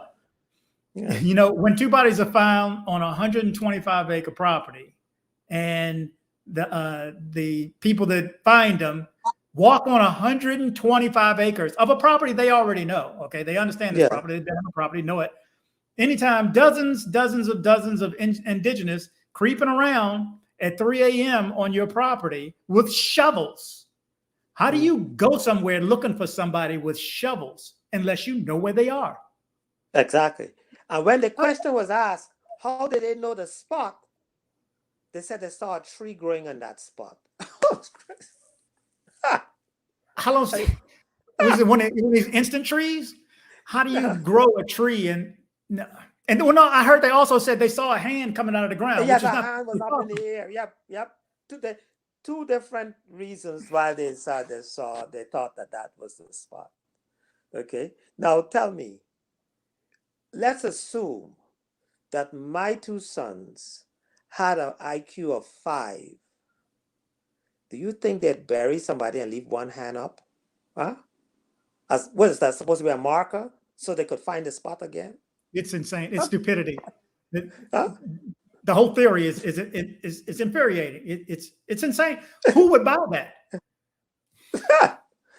Who does bury a body with one hand up in the air? Isn't that and somebody? Who buries them alive? That's an indigenous deal right there. Yes. Yeah. You know. First of all, how do you bury me alive? I mean, how do you put me in a hole and expect me just to reach my hand up? I mean, if you bury me, I'm dead. You're not gonna. I mean, this is just, I can't. There's 4 victims in all of this. It's just, there's 4 victims, the 2 that lost their lives, and now your sons that are losing their lives. They lost the last 5 years of their lives, and now Ronell is in serious ill health, and because of them, they delayed him getting medical attention, it made the cancer worse. Yeah. And then he goes to the hospital and catches COVID. COVID, okay. And then he catches TB. Yeah. And loses your medicine that you spend the money for. Yeah. And let me ask you this: who's paying for the hospital? I am. Which is against the law, eh? But that's the only way, because remember, they're an award of the state, right? And it's the state is supposed to pay for them. But I couldn't take that chance. For one, right after he did the operation, when they took the tumor out, it was as big as a cell phone. They were going to transfer him back to the prison with a bag, a colostomy bag. And I said, that's not possible, you know. So I was able to hire local attorney there, to file something with the judge. And the judge saw his medical records that was about 7 days old and said, nope, there's no way possible that I'm going to grant an order for him to be removed back to prison. If the parents could find another hospital for him to go to that will accept him, I will give the order that he can never go back to the prison. And so we hurriedly found, with a couple of American expats that are from the area, we found a hospital that would accept him. And luckily, once they accepted him, they found that was an internal infection that would have killed him if he'd gone back to the prison. And one would say, well, that's hypothetical. Well, that is not hypothetical, because Ronell and John had a friend who was 31 years old, who came from that same prison just a month before and had the same operation. He went back 7 days after he was released from that hospital, which is a public hospital at that time. Because when they bring you from the prison, to put you straight into a public hospital, not a private. He went back, and 3 days later he died. He was 31 years old. And they tried to send Ronell back to that prison in care of Roja. Yes. Roja they were going to make him in charge of taking care of him. Yeah, Roja was going to be his nurse.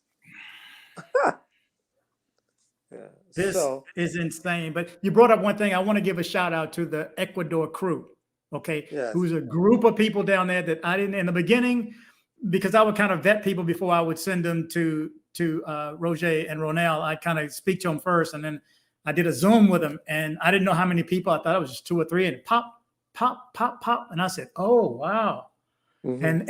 And Roja has since told me that they were very, very, very helpful. So I want to give props and a shout out to all the guys, to Miguel, the entire crew that ran and got medication or whatever they asked them for, or documents or signing things.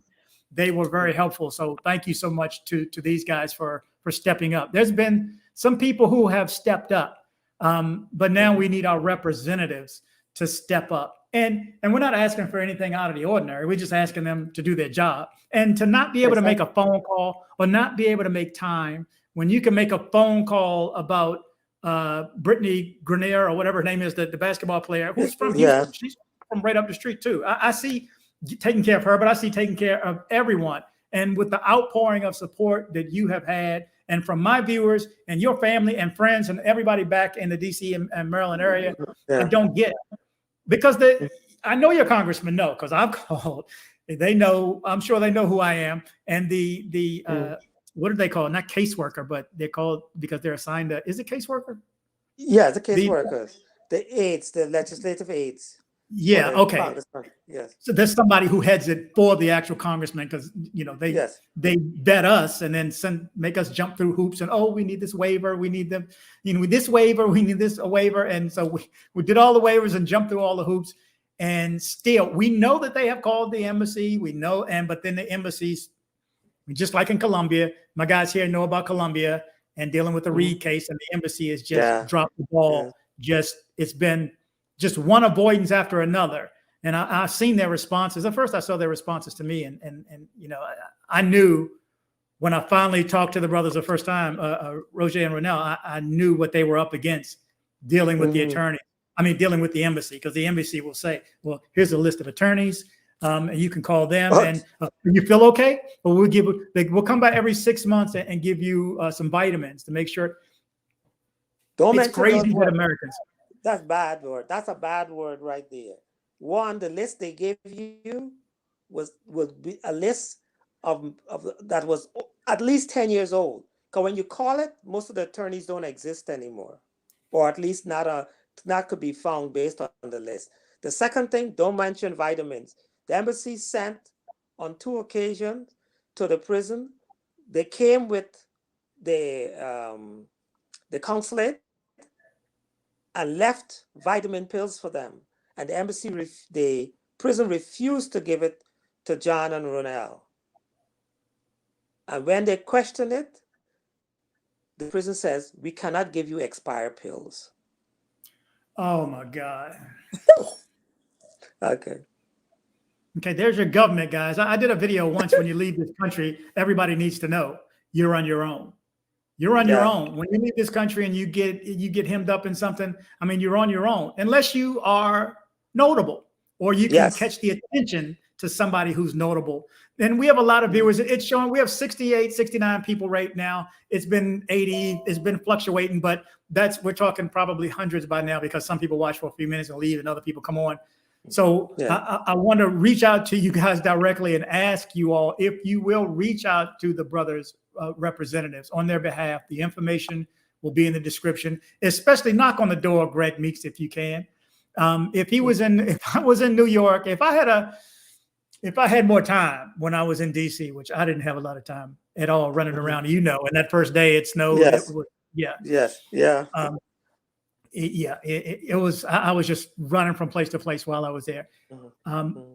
But we need your help. We need your help. So, and I asked Mr. Stephenson to come on to tell the brother story because now I can't get Roja and Ronell on the phone. You didn't know that he was this ill because I didn't know that he was this ill. I mean, I knew he was ill and I knew it was bad, but I didn't know it was this bad. And we need prayers, number one, before anything else, before you even make the phone call, a quick prayer definitely helps. So Mr. Stephenson, before we jump out of here though, anything you want to address or anything that I missed or you think you missed or you wanted to make sure that people knew and put it on the record, you have the floor. Welcome. Yeah, I mean, the constant support, the constant pressure. I mean, I can list congressmen or senators that Menendez in New Jersey, we've sent a lot of stuff that you'd said I should forward because he's the chairman of the Senate Foreign Service Committee. And one of the things that I think Americans need to understand very clearly, your congressmen and your senators, many of them are there for you only when they're running for office, okay? After they are elected, they seem to think that their position is about them and not about their constituents. They remember their constituents when it's time for re-election. And that's when you get a lot of touching and phone calls. I mean, I get all kinds of phone calls about coming to this meeting and coming to this presentation, all just around election time. My own local congressman, Ben Cardin, Chris Van Hollen, they all said, we're working on it. But, it's like your mechanic saying they're working on a car, but I don't know when you're going to get it. It could be a month, it could be a year, you're stuck. So my thing is, the only way I think one can get through this process is by people coming together, possibly at points, probably doing a protest, or probably, even if you do a write-in campaign, it's still sometimes they would just take your mail and trash it, The other thing that I've come to realize that the government is extremely bad about FOIA. They don't respond to it. They don't care to respond to it. And even the courts just got fed up. State Department is number one in that area, They would not give you any information. And that's about it. Many congressmen and senators will go with a letter from State Department that says, we have done things to help. For example, I got an email from Jason Pablito 2 weeks ago, whereby Ben Cardin, who used to be the chairman for Foreign Service for many years, and then it went down to Menendez. His legislative aide says, well, the State Department just responded saying that they're doing wondrous things for the two guys. We got one guy moved, one of the brothers moved, and we got the other one put in the hospital. That was extremely false. Extremely false. The reason I said it was extremely false because for John's move to where he is today, I was part of the video hearing, and so I recorded it. The judge, I don't know how long she's going to keep that job. But the judge lit into the prison attorney who was trying to stop the move from that prison. The attorney that we had on the team, the judge ignored her presentation. The judge went one step further and said, this hearing is about an illegal move that was in place. And I don't want to hear anything more from any one of you. The embassy sat there in the hearing, on the video hearing, said nothing. Just like I was invited, I was sitting there. They did absolutely nothing, but the judge made it clear that they moved them illegally from the beginning. They had no right to have moved them. And that's all she's going to consider. Something done illegal from the beginning makes anything after that illegal. And therefore, they must remove John immediately. Not tomorrow, not next week, immediately. And John was moved the next day. She said, this is my order. And it's very emphatical. She said, you did an illegal move against the law, against the Constitution, with no proof or reasoning to move them in the first place. No paperwork justifying the move. So take him back from where he came. So again, I don't know what's going to happen to her because that is not normal in that society. Mm-hmm. But again, but the thing is, it shows then the embassy said that they caused Ronell to be in the hospital, put in the hospital. The embassy wrote the prison, and they said they had connection up to the warden, a strong letter back in August, back in September. Oh, we're getting it, it's moving, he's gonna go. Nothing happened. Ronell got to the hospital because his condition had gotten so bad. He had had a serious lump to the right side that had gotten so hard that it started to create pain. He used to pass out ever so often. So what the counselor, who always liked both of them because of their mannerism and their disposition, said to them, listen, they're never going to get him out of this place. Wait until the doctor and the nurse leaves at 4:30. Let him throw himself on the floor. The inmates will run and tell the guards that this guy looked like he's dying, and that's the only way he's going to get out. He got out. They took him to the hospital. Immediately when they did a scan, they realized how serious it is.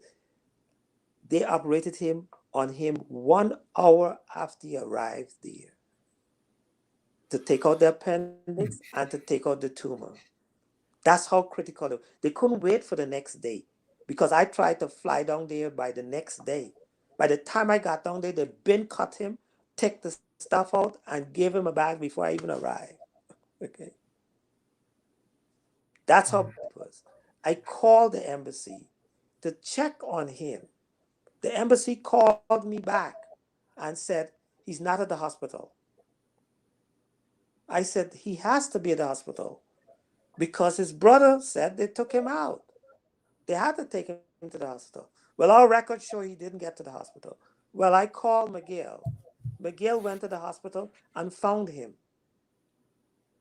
and said, yes, he's here. This is what they did to him. I'm staying with him for a while. I said, okay, no problem. Call the embassy. Called the embassy and told them, oh, yes, okay, thanks for telling us. That's how good they are. And now they take credit for getting Ronell to the hospital. When? What did they do? So,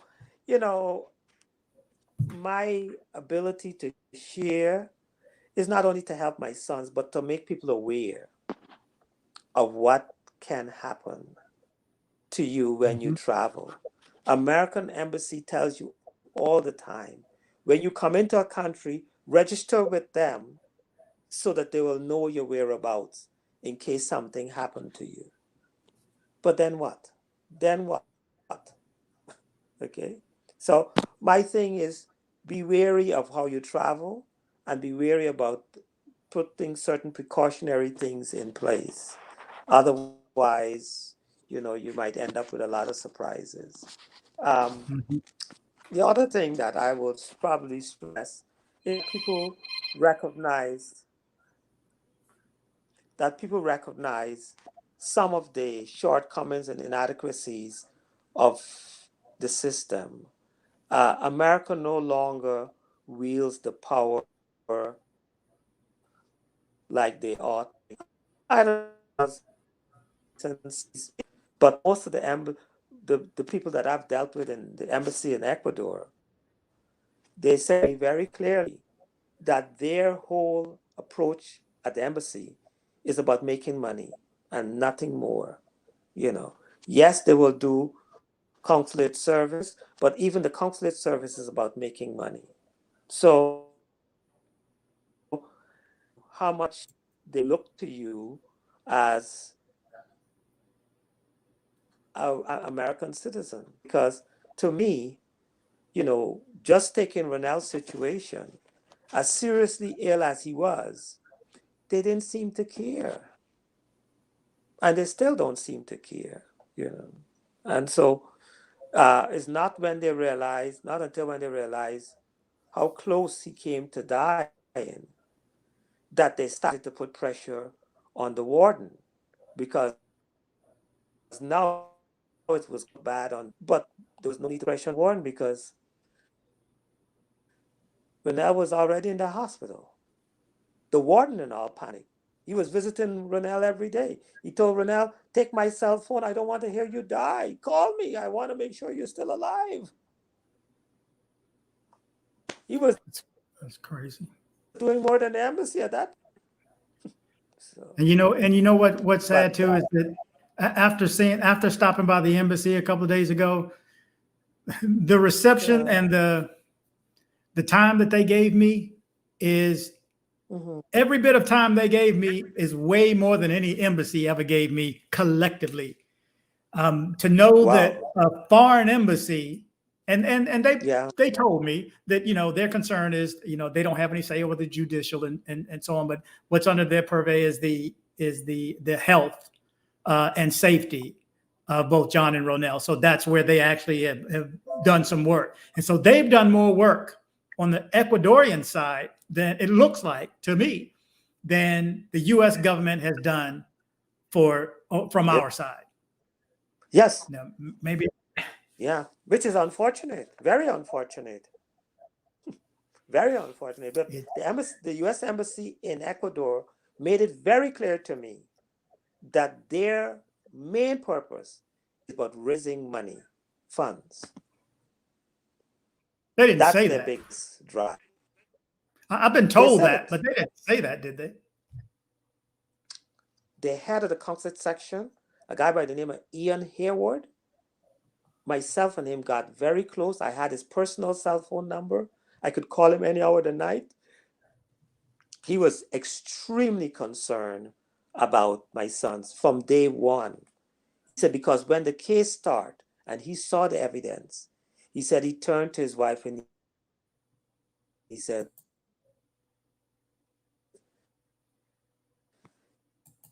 I'm losing your audio.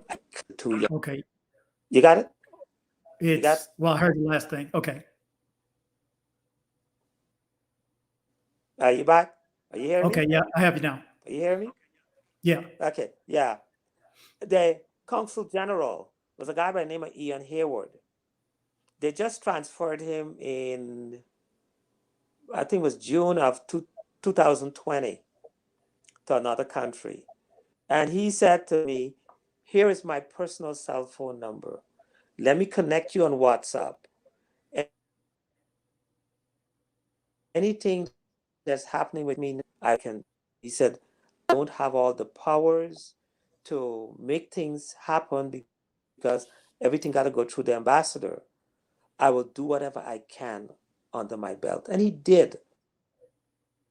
Because actually the first time before their trial, I called him up. He got out of bed the second time when they were moving them illegally again at 3 in the morning, the way they did it is inhumane. The warden, in connection with the Samaranda, because the warden is from that area, made the police roll up at their room at the prison at 3 a.m. and spray tear gas in their room and tell them they had to get out. That's how they were moved. There was no moving orders. There were no requests. I called him at 3 o'clock that morning. Ian Hayward, he took the call. I called him. He said, let me call Minister Justice and see what's going on. Okay, you're breaking up a little bit. He come back to Minister of Justice. Yeah. Are you hearing me now again? Okay, now you just came back when you said, "Are you hearing me?" It's a little garbled, but I hear that that this gentleman Ian Hayward actually stepped up. Sometimes, yeah, I want to let the viewers know that sometimes you have to step up. I mean, right is right. Okay, why do you think that I'm still working on the Reed case? Why do you think I did that? Why do you think I took it on when the people got held at the airport in Cartagena 2 times? Why do you think I stayed up all night and dealt with that? Why do you think I'm helping here? Why do you think I'm dealing with the people who are doing, who's drugging people? Why do you think I went after this guy who was scamming people? Because sometimes you got to stand up. Sometimes you got to stand up and do the right. I mean, right is right. You would want it done for you. You would want it done for you. I promise you. I would want it done for me. I hope that I put out enough karma. I pray that I do enough right things to offset my childhood, which was rough. And I was in DC. Come on now. I mean, I went through it just like every other person did in DC. I had a rough time. And so I'm blessed to make it out of there in any opportunity. The best thing this government's ever done for me, what did I tell you guys, is give me my passport so I can leave. But you need to know, again, that when you leave, you're on your own. So, but stand up where you can. I mean, however minimal, whatever you can do, a phone call, an email, if you're near somebody, but more so, I think the biggest thing is somebody here knows somebody. And if you don't know somebody, you know somebody that knows somebody that can make a difference. So reach out to everybody you know. Share this video. Well, we talked about the scammer first. So share the other videos on the brothers. I'm asking somebody to step up at this point. It's at the point right now where, I mean, we need somebody to step up. Okay, so, I mean, somebody's got to do something. We can't just sit around and do nothing. I mean, somebody's got to do something. Do something. It pisses me. I mean, this is, why do I even do this? I'm just saying. Anyway, I'm losing it. Okay, I'm losing it. Did I miss anything again, Mr. Stephenson? Again, you have the floor before we cut it off. I know people are coming and going, but yeah.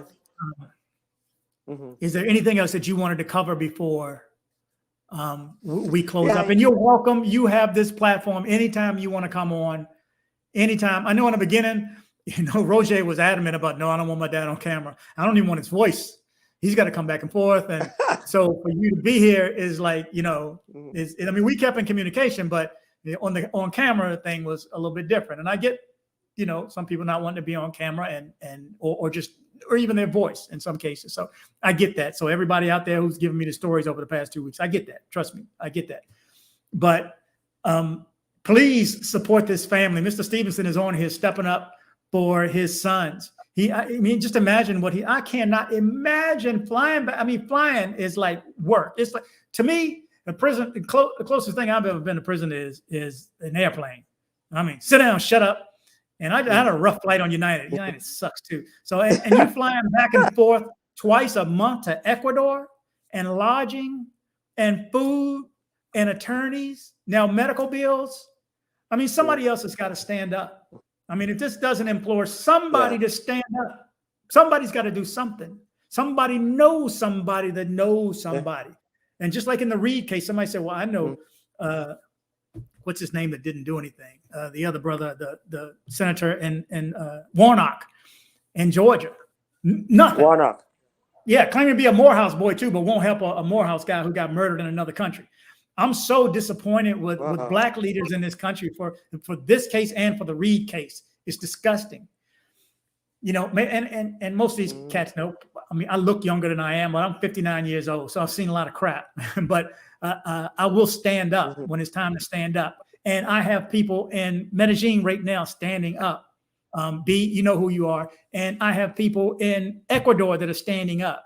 But I'm asking the viewers, the travelers, those of you who get this feeling, how many of you saying, I'm going to Medellin in 2 weeks and 3 weeks, and I'm counting down, and you know that feeling and getting ready. John was living his Roja, and again, I keep saying the interchangeable. John is Roja. He went down and living his dream. That was his dream. Your dream for most of the people who moved there and turn expat is you want to get out of this rat race. You want a slower pace of life. You want better economy. You know, you're bettering your life when you go there. The cost of living is lower. The food is good. The women are friendlier. I mean, there's so many reasons to go. But he wanted to start his own ecotourism. I meant to text my mom and ask her what's the name of this movie. There's a movie about, I forgot what it's called, Property Brothers or something like that. I don't know if you've seen it. It's two Canadian brothers that moved to the jungle. I don't know if it's Ecuador, El Salvador, Honduras, I think one of them. And did the exact same thing that Roger did. The exact same thing. Built the houses, had people come from outside of it and stay there. You have to see this. Their story didn't end like this one, or it's not going in the direction of this one. But you have to see. I'm going to find that once I get off the phone. I'll text my mom and see if she has it. But I have to get you that story. And for those, has anybody seen that movie that I'm referring to? Text right quick if you have. I mean, oh my God. Guys, I'm sorry. I'm not going to be able to get through all the comments. No way I'm going to get through it right now. But if somebody knows the name of that movie, I'm looking at the end right now, so pop that up. But again, you have this as a platform anytime you want to come on, Mr. Stephenson. My prayers are for you and your entire family. I'm willing to come back on at any time you think it's appropriate, especially since to ask questions or inquiries about what they would want to know, because lots of people have their own idiosyncrasies about why certain things happen the way it happened. And so I would like to answer the questions if people have. So if you have another opportunity to have another forum, and you can put it out there and ask them any of the followers, if they have a list of questions, I'm willing to answer each and every one step by step, so that this brings about a lot of clarity to it, you know. And there's nothing, like I would say to you and I've said to anyone else, I don't have to prep to come on this and any show. I don't have to go through any literature to come on the show. Actually, I can come at the spur of the moment, you know, once I'm not in the air flying or a point where I don't get good signal. At the shortest notice, I'll be happy to be on to answer any questions. Matter of fact, thank you. I think, especially I gave you what, an hour tonight, an hour and a half. Yeah. So I mean, the fact is that I know not only because they're my kids, but I study the case, I study the law, you know, and I didn't just go by as a normal parent bystander. I got the criminal rules of procedure that is in Spanish and just dissect it. I made the attorney provide me with all the evidence, rules of evidence that the prosecutor pulled together. So I have a stack. The prosecutor had their stack, and the attorneys had their stack. So I was very much involved in the case. The trial principles and policies and philosophy that the attorneys used, I made them run a lot of the stuff by me before they went ahead with it, you know. So so I don't have anything to have to study. I just kind of know the case like the palm of my hand. So I'm always willing to answer any questions, and I have been able to answer questions from some of the best attorneys Ecuadors have had, and some of the routes that they've taken, and I've been able to clarify a lot of things for them, But the final analysis by most of the attorneys, and it's not for the want of not getting the best, because we have researched and attacked the best attorneys that Ecuador could ever produce. And I've never found one attorney so far that says that your sons might have been at fault for anything. Every one of the attorneys that we have run this case by want the case, but we can't hire everybody. Secondly, almost every one of them have said, this is a gross abuse of discretion by any judge, any court to go down this road.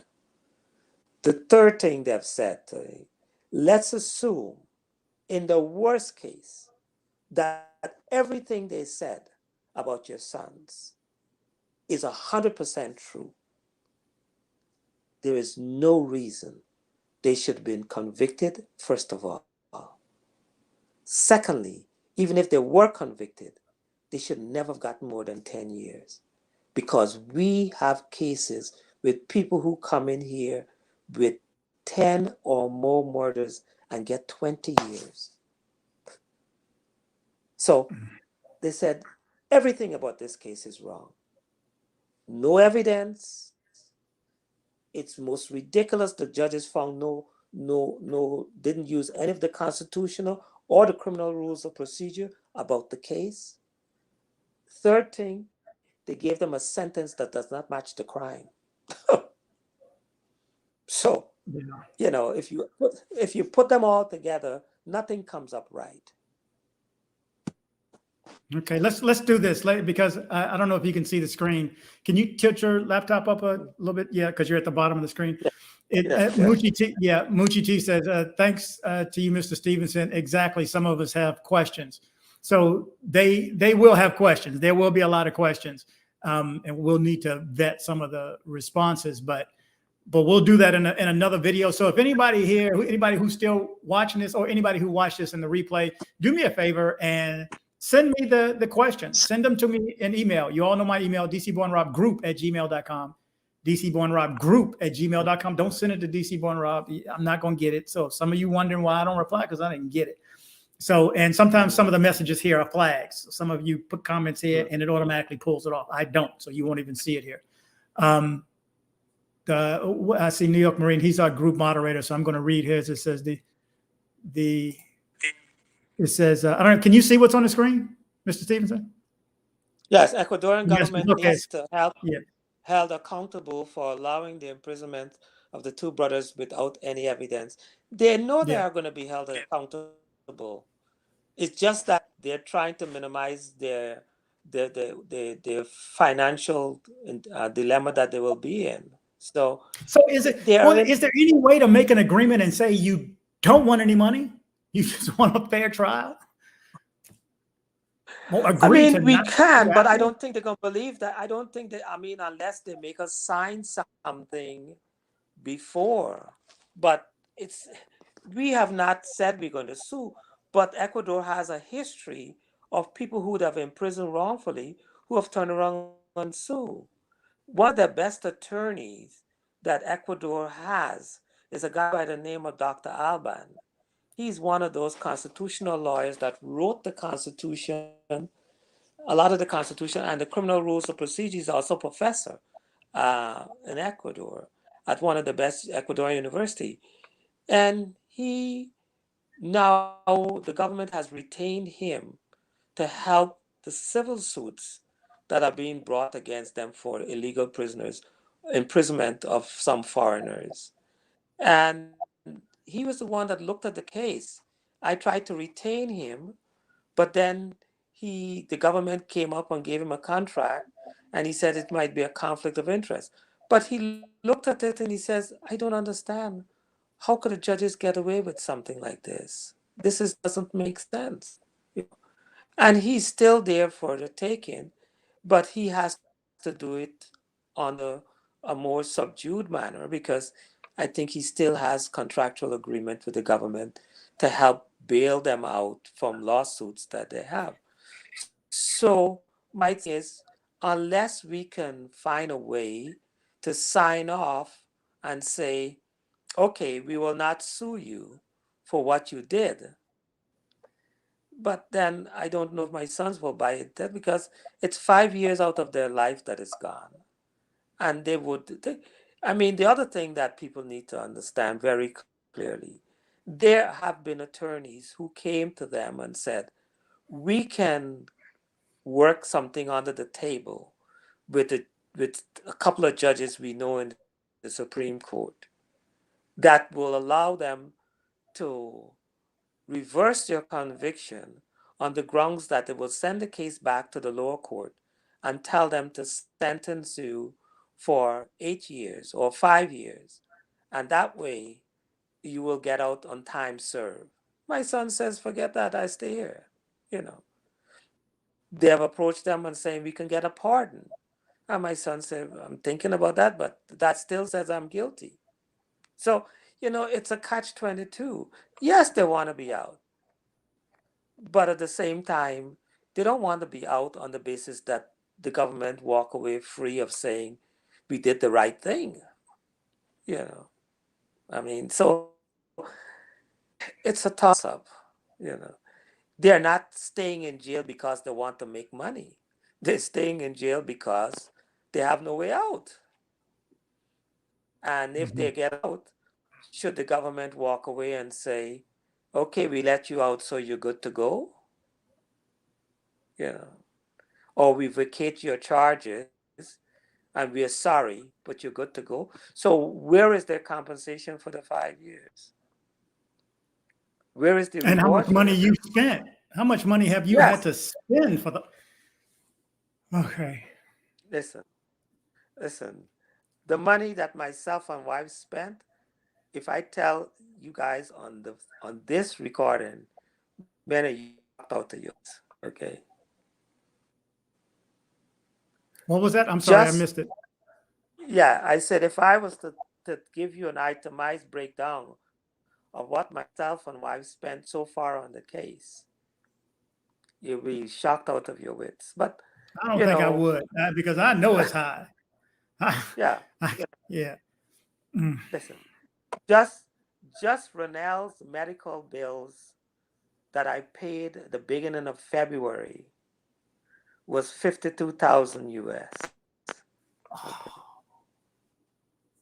Oh my God.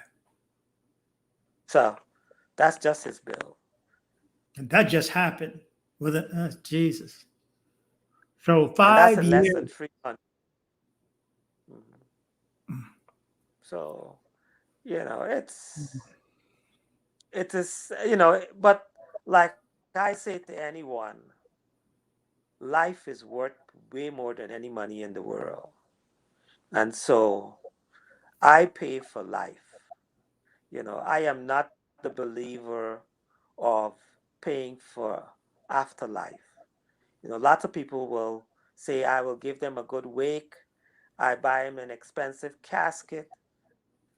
But to me, that don't make sense. I prefer to put my money up front and then bury them in a box. So, but Mhm. at least I'd have the feeling that I did the best I can. That's what matters the most. So, but like anything else, I, myself and wife, we have an apartment in the capital. We pay for it every month. When I go down, I have to fly to the area where Ronell is. I have to stay at a hotel that is 10 minutes from from his hospital.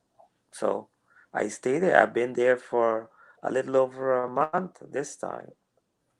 So it adds up.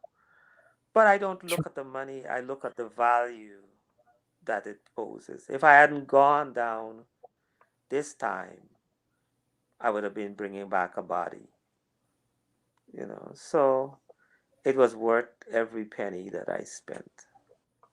You know. because I saved a life. I can only imagine what I just paid $1,500 for like 4 or 5 days. So and I know what tickets are. Trust me, I'm always pricing tickets to Ecuador, to Peru, to wherever else. I'm always to Colombia, to Medellin, to Cuba. I'm always pricing tickets. It's always a tab up here for Google Flights. So I know for some reason Ecuador is extremely expensive from Texas. I don't know about from there. Well, I'm closer, but that don't mean anything. I don't know why it's so expensive to go. And you're flying into Quito, right? Yes. And then when I fly into Quito, I take another flight to the city where Ronell is. It's called Cuenca. It's about 45 minutes flight. So that's about 300 miles. Wow. Yeah. You have to fly. So 2 flights and hotel and medical bills and everything. People, we need you to stand up. Please help where you can. Again, I think that piece of the puzzle where you know somebody that knows somebody that knows somebody, know somebody that works for Channel 4, know somebody that works for Channel 15, know somebody at BET, know somebody at Revolt. I mean, we need assistance at this point from the outside.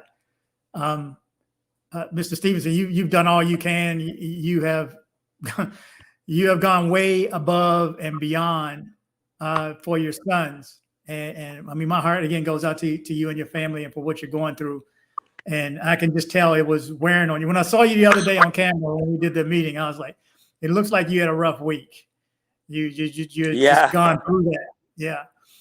Yeah. So I can imagine. So I wasn't going to call you for tonight. Then I'm like, wait a minute, if I have to do this, I have to finally go stop and do because I keep getting people to ask me. So I have to stop and do this update.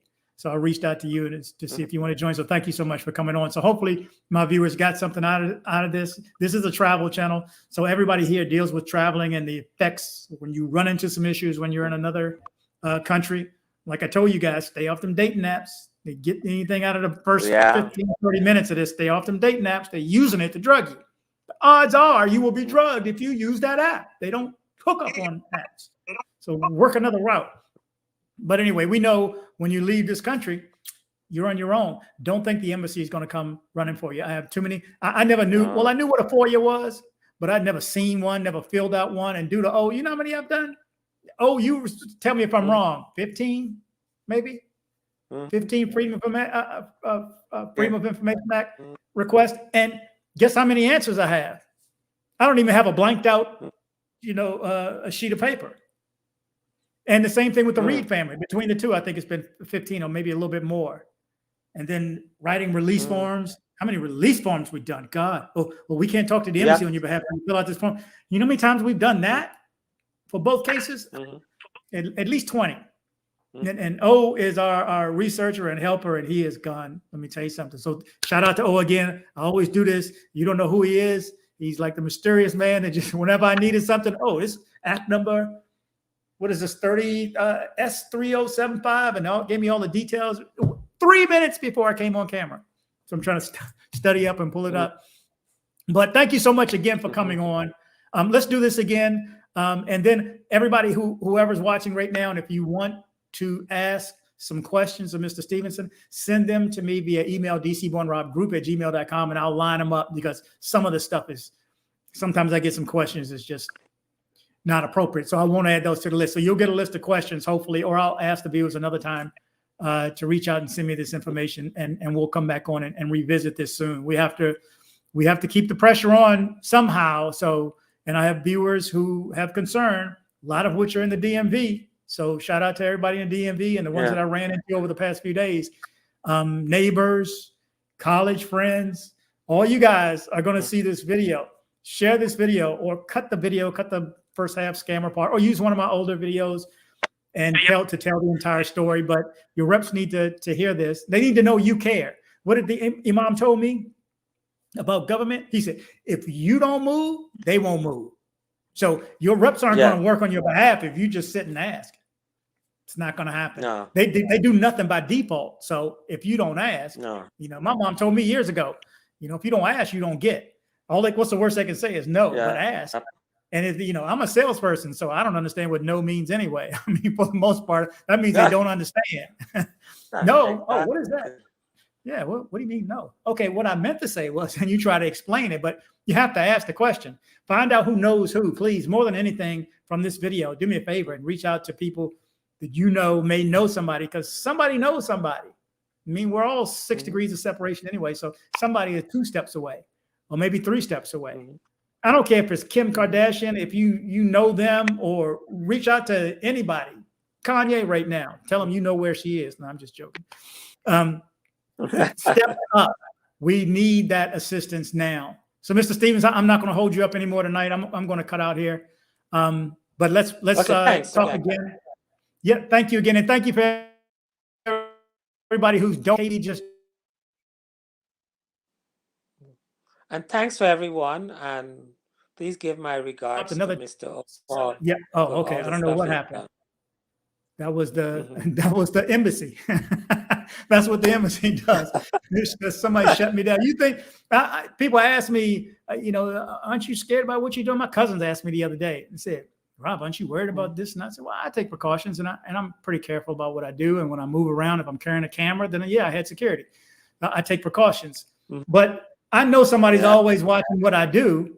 So I have to make sure I don't do anything wrong. And so it's all here. It's all recorded. I know somebody's always listening. So I'm always doing the right thing. I'm trying to do the right thing. So whatever's out there, you'd have a hell of a job trying to get me. But I realize I can be wiped out real quick. So don't do that, whoever's watching. Yeah. Anyway, so, okay. So give my best when you talk to Ronell. We'll be texting with him also. And how's Roger? Let me stop right quick before I go. How is he? Because we haven't communicated with him in about a month. Or since he, maybe a couple times since he moved. Yes, he's doing a whole lot better. I mean, like he said, he can sleep when the night comes, because the other place, he had to sleep early in the evening and stay up at night, because that's when sometimes people could run in and do stuff on you.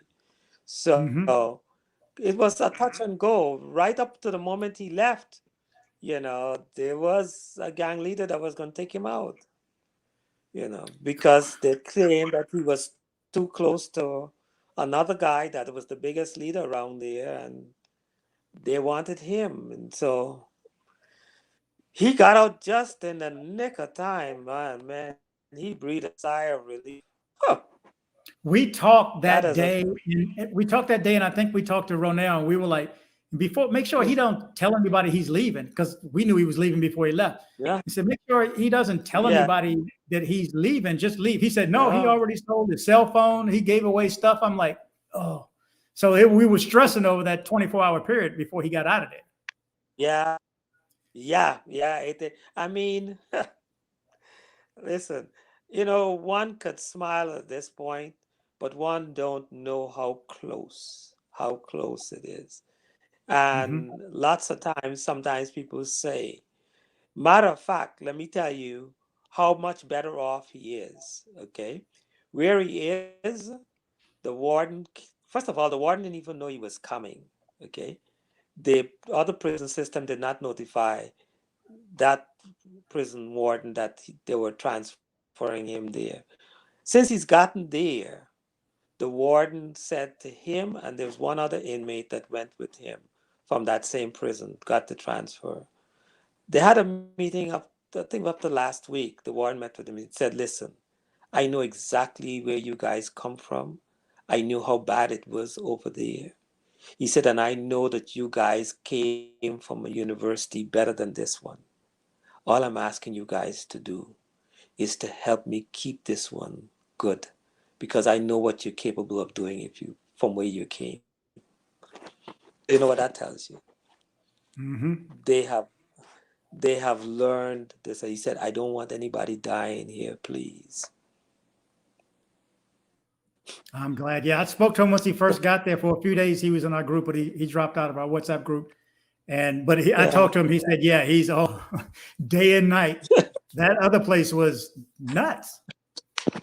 It's insane. It is. Listen, for the average man on the street, they will never believe it. But, there are some horrific things that happen in there every day. And it's not like once in a while, every day. And I mean, All you got to do is be on the wrong side. Matter of fact, one of the reasons they stayed alive is that then Ronell and John never move around together. John moves separate with one or two persons always at his side. Ronell moves separate with one or two, but never out of sight. And that was the protection. Because if John heard something unusual and he looked and he saw Ronell was in trouble, he had two people with him as a backup. And that was vice versa. So they had to develop their own natural instinct to survive. Yeah. So everybody used to say, they're brothers, but they never hang together. They couldn't. And that's one of the basic rules, even when you get involved in a big city with a gang or in drugs, you know. I have known guys who were involved in drugs that got killed because these two guys stayed together. So whenever the attack came, they couldn't help each other. If you're separate, you could easily help each other. But they learned the survival instinct. And so one of Ronell's biggest problem was leaving his brother in there by himself. I mean, many a nights he did not sleep. I mean, now he said that I sleep like a baby because I don't have to worry anymore, you know. But you know, it's unbelievable. I mean, Jason not believe how bad it is until recent times, because I sent him some of the videos of the gruesome thing. He said to John the other day, "Can you send me? I don't know what I did with some of those pictures." And John said to him, "Listen, Jason, this is the last time I'm going to ever send you these pictures. Because to send it to you, I have to look at it. And I don't want to be remembered again about this." Because many of the guys are friends, very close friends.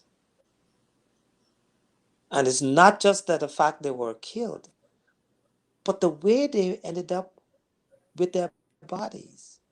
I saw it. I wish I could unsee it, but yeah, I've Jason seen a lot of said things. That's the worst thing I've ever seen in my life. Jason said he went to his pastor and said to him, "This is going to leave my life in such a miserable shape because there's nothing I can take out of my head again. This is beyond reasoning." He said, "I've dealt with people in prisons in Iran and in India, in Cuba." He said, "But there's nothing comes anywhere close to this. Who does do this in this world?" But you know, that comes about because the system there treat their people like animals. And so they develop the analytical disposition. Because if you treat me like an animal, I will act like an animal. And that's exactly what happens there. They don't give them food. They throw them in the prison. They don't give them beds to lie on a concrete floor. And so their ability to survive is reduced to being an animal. And so they act like one when the opportunity presents itself. Because then, to survive, they got to join the gang. And the gang says, "I took you off the floor." Listen, none of the guards where John is today want to go to work in that prison. A couple of them went there to work, and John said they were trembling in the boots. They asked for a transfer out of there. And the guards do not have anything to do with the inmates. The inmates run that section. The guards stay beyond that door. The guards are supposed to do the counts. The inmates do the counts. The guards don't ever come in there. Because any one of them come in, if they don't have a good relationship, they kill them. So, I brought that up with the embassy, by the way. I did bring that up when he tried to say, "Yeah, we're helping the prison." I'm not trying to say he was trying to minimize it, but I needed to make sure he understood that I knew what was going on inside that prison. I know that the gang members run that. I've read stories. Oh, it sent me stuff on stories on how just a general person will come off the street. And if they don't have money, I mean, their family has to come up and pay, I don't know, maybe $5, $10. If they don't pay, they'll threaten the other person and then send them videos to the family. It was insane. And I said, listen, I said, let's be honest. I said, the guards don't run the prison. The gangs run the prison. No. I said, I don't even think that the guards are inside, right? Because otherwise you wouldn't tell me how there's long guns, how there's dynamite, how there's grenades. Mm-hmm. The gang leader that room was next to John. The room had AK-47 in there. Mm-hmm. So they have some of the best weapons. They have better weapons than the police. Mm-hmm. When the big killing kicks off in the prison there, it's not the guards that's going. That they call the military. Mm-hmm. The military goes. Last year, they caused 2 states of emergencies in the past year. Yes, yeah.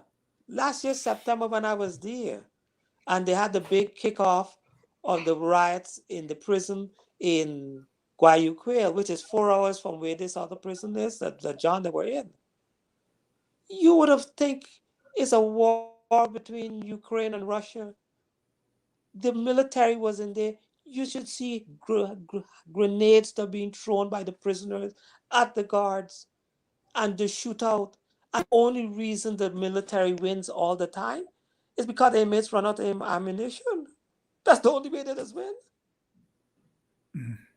It just be a real war. It's not no joke. And last year, it was over 200 prisoners died in September in Guayaquil.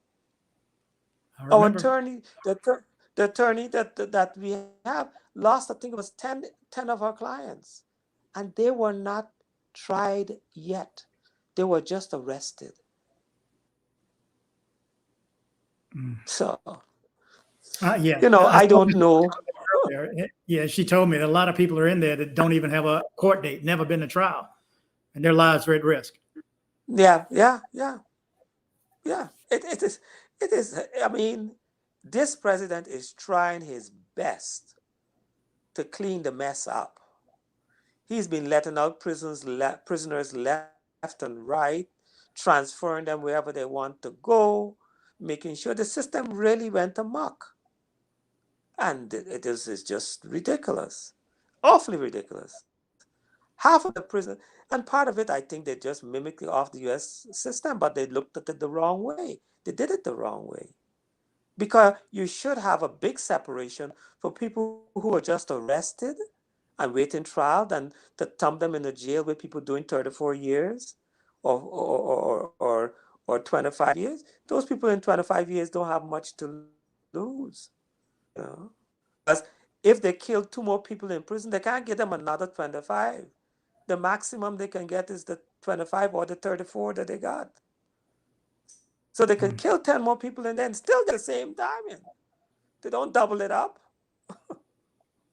So what is the incentive not to kill you? And we're giving them money to help them with this. And hence the reason this bill that is in committee right now, S-3075, Department of State Foreign Operations and Related Programs Appropriations Act. I don't know how much money it is. Somebody can tell me how much it is, how many millions of dollars that we're going to give them to help them with their security and help them with their prison system. And we need a demand to go along with that. That's what we need, to go to their attorney general. Yes, exactly. Matter of fact, I want to send a message to Jason as soon as I jump off of this call to tell him to hit his first people up at State Department and to get messages to Ben Cardin's office and say, hey, this money got to be put on hold unless they can show us some valid proof of why this should not be dealt with at this point. You know, that's the only way. I need to also, our attorney, you know, her husband is a member of parliament over there. And he said any pressure we can put from over here, he will put it on them in parliament to say, if you guys can't move to help the situation, we ain't gonna get what we supposed to get. So I might also send her a message also, because he's a member of parliament too. So, Mhm. We we need to have some slow that balls money up. rolling. We need to Yes, slow the money up. Like O told me, he says we need to do this right now because if they get the money, what's their incentive to help? exactly, We exactly. gave us the money, so This is the right time. mhm, Yeah, yeah, yep. we need to do Yeah, I something think this now. is a very good. Mhm, This is a good catch. I am going to jump on it immediately mhm. because it makes sense. I mean, all we're asking them to do the right thing. Forget about the consequences that might come after. Just do the right thing and let's deal with the consequences after. Because Mhm. if they let them out like they should, then we could always negotiate on what is the compensation. We could always negotiate at the end. But I don't see why Mhm. we should put that up front. I mean, this is not like they're doing us a favor. You know, they're just We need to asking them stop to do that the right. bill. We need to stop that Yeah, bill. yeah. And I don't know how many people are on that. I don't know, the State Department of wherever it is, or whatever that Senate that bill is in the Senate. It's going to be a group of individuals. So I don't know, 10 different senators. They may be from one of my viewers' area. So and I'll get a Yeah. list. I'll get a list. Well, I can just ask, oh, can you help me? He pops up this stuff. I don't know. Uh-huh. Can you, once you get that list, can you get it sent to me?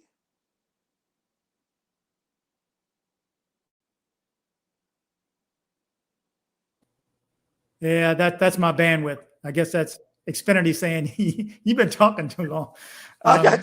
But yeah, Okay. let's get a list of the senators that are that have that bill in front of them, and let's target them Okay. Okay. because Can you send me the list that's when you across the get? country. If you get me the Mhm. list, I will also work with it too myself. Okay, we would definitely filled up that paper. Um, yeah, we'll find that out. We'll keep working. And Okay, then great. before I go, KB says he's the one that's on the screen right now. Well, I just took it off. He said would like to know if he has a GoFundMe account, and I don't believe so. Correct? No, I've never set one up. And there were two reasons why I didn't set one up because, sometimes people think that you do things because you're trying to raise money or get money on the process.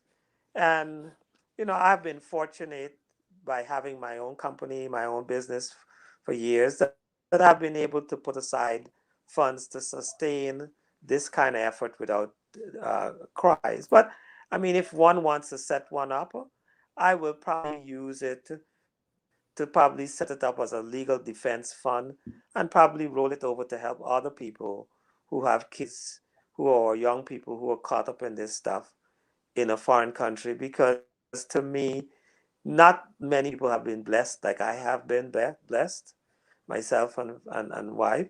And so I would want to see that I could share whatever comes my way with anyone else that come along because I am absolutely sure there are others who are suffering in this similar Mhm. light.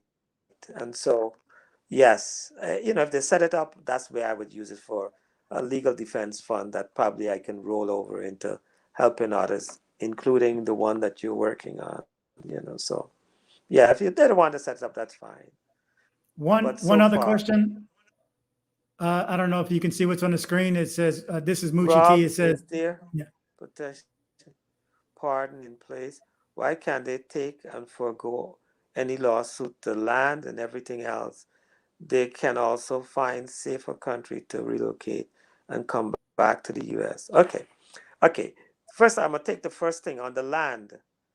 The government has taken control of the land. They haven't taken title to the land, but they took control of the land from the beginning of the case because remember, originally they were charged on the drugs, and the government, through this crooked Samaranda, thought that once they were found guilty of the drugs, the government would have, or the Samaranda would have been entitled to the land.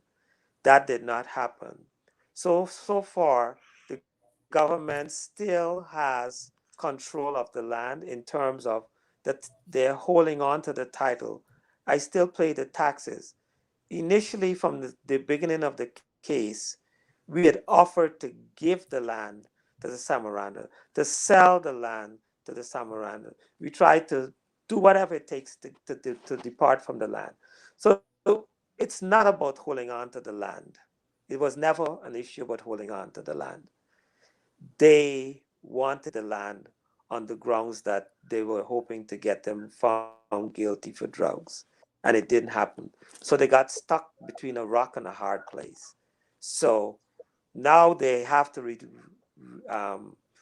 release it to us. And that has not been done. Our present attorney even looking to get a release done. And that too, there was an issue in getting it done also. So that's the first question answered. The second is about taking a pardon. Okay. There is a catch-22 with a pardon. One, the way the present president changed the law and said that they cannot give a pardon if your conviction is murder or rape. Okay? The previous presidents had that in place, that you can get a pardon regardless. This president changed it on the basis that two things he made an exclusion to, which is murder and rape. Now, in Ronell's case, the president said he can possibly waive it based on medical reasons. But John will not get that benefit of the pardon. It might have made John's case easy. Oops. Yeah, sorry. Yeah, so in terms of a pardon, I don't think John would have qualified for the pardon. Ronell would, but on a medical terms, and that's the only thing that he can get. To forego the lawsuit, we have never instituted a lawsuit. They just suspect that that's what's going to happen if the case is this thing. But okay, it was raised before. Why do we not send them a document saying we will not sue you? Okay. Now, to me, based on the little I know of law, because I did study law, you don't put your trump cards up front, because if we send them a legal document, say we're not going to sue you anymore, or we will not sue you or pursue any legal lawsuit against you for any misdoings, they could take it and say, okay, we're not going to proceed with the case anymore. Or they could take it and say, well, we're not going to change anything. We now got this document, so we're holding this. And so to me, you bargain from a level of strength, not from a level of weakness. And if you give up all your trump cards up front, then what are you holding on to? Okay. So that has always been my position.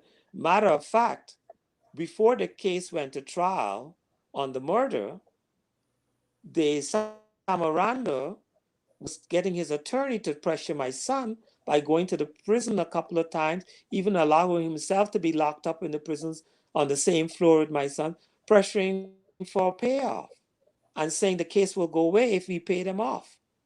Okay? But who does pay up front? We said to them, let the case go away and we'll take care of you. He didn't want to take that chance. I've answered that question before, people, because you can pay money and they say, okay, thanks, and nothing gets done. It's like paying an attorney. Exactly. So after the case was finished, the Samaranda said he wanted the farm. The attorney who was doing the appeal, said to him, okay, you want the farm?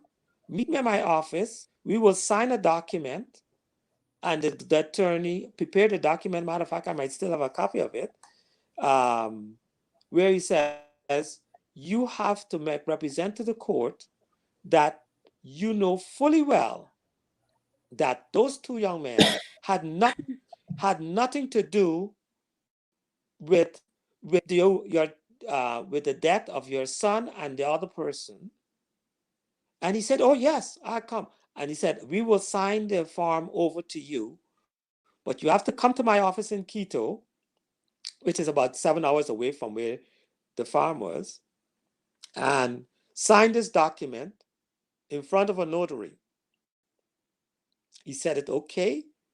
The attorney called me. I flew down there, and we waited 2 days for the guy to show up to this attorney's office to sign the document, because once he signed that document, we were going to present it to the court, and the court would have said, okay, if you know for sure that these guys have nothing to do with the death of your son and the other person, we can let the case go. He never showed up. He changed his mind in the last minute. So, and part of the reason I think he changed his mind at the last minute was because he was able to sell the farm at least one time before that happened with a down payment. What he did, listen, it's like anything else. It happens there all the time. Person comes and says, listen, man, put up a sign in front of a vacant lot. The property is up for sale. Call this number. So people call. And you can say, yes, okay, in order for me to sell you this property, you got to give me X amount of money down payment. And then we will negotiate from here. So people give him a down payment. And then when the time comes, he said, man, something come up. I can't think. But where my money? I can't give you back. I don't have the money anymore. That's how it works. Oh, he's a scammer. I don't know if you know the whole history of scammers. There's a bunch of Reddit articles you need to read on him. How he scammed all different type of Europeans, and back when he was dressed up and in the football arenas, the soccer arenas, and acting. You saw that part, I'm sure. But he swindled quite a lot of people, and this is the person who is going after your sons for something they didn't do, and he knows it. Yeah. He knows it. Yeah. Well, he testified that he knew that they had no problems. There was no connections about why they would do it. He had not a clue, a single clue, that why they would have wanted to do it to his son or anybody else. No one came forward and testified that these two young men that were found buried alive had any vendetta or any discrepancies or any interrogatories with my sons. There was no one in the town that could have stepped up and said, these guys had a problem. Because one of the things that the prosecutor used at the beginning was these guys were time dealers and a drug deal went bad. And then they said, oh, there might have been a drug transaction and these guys didn't pay their bill, and so the Americans killed them. Well, they didn't present a witness for any of those scenarios, And then, so because the drug case was lost completely and the gun case was lost completely, that wiped off the whole thing.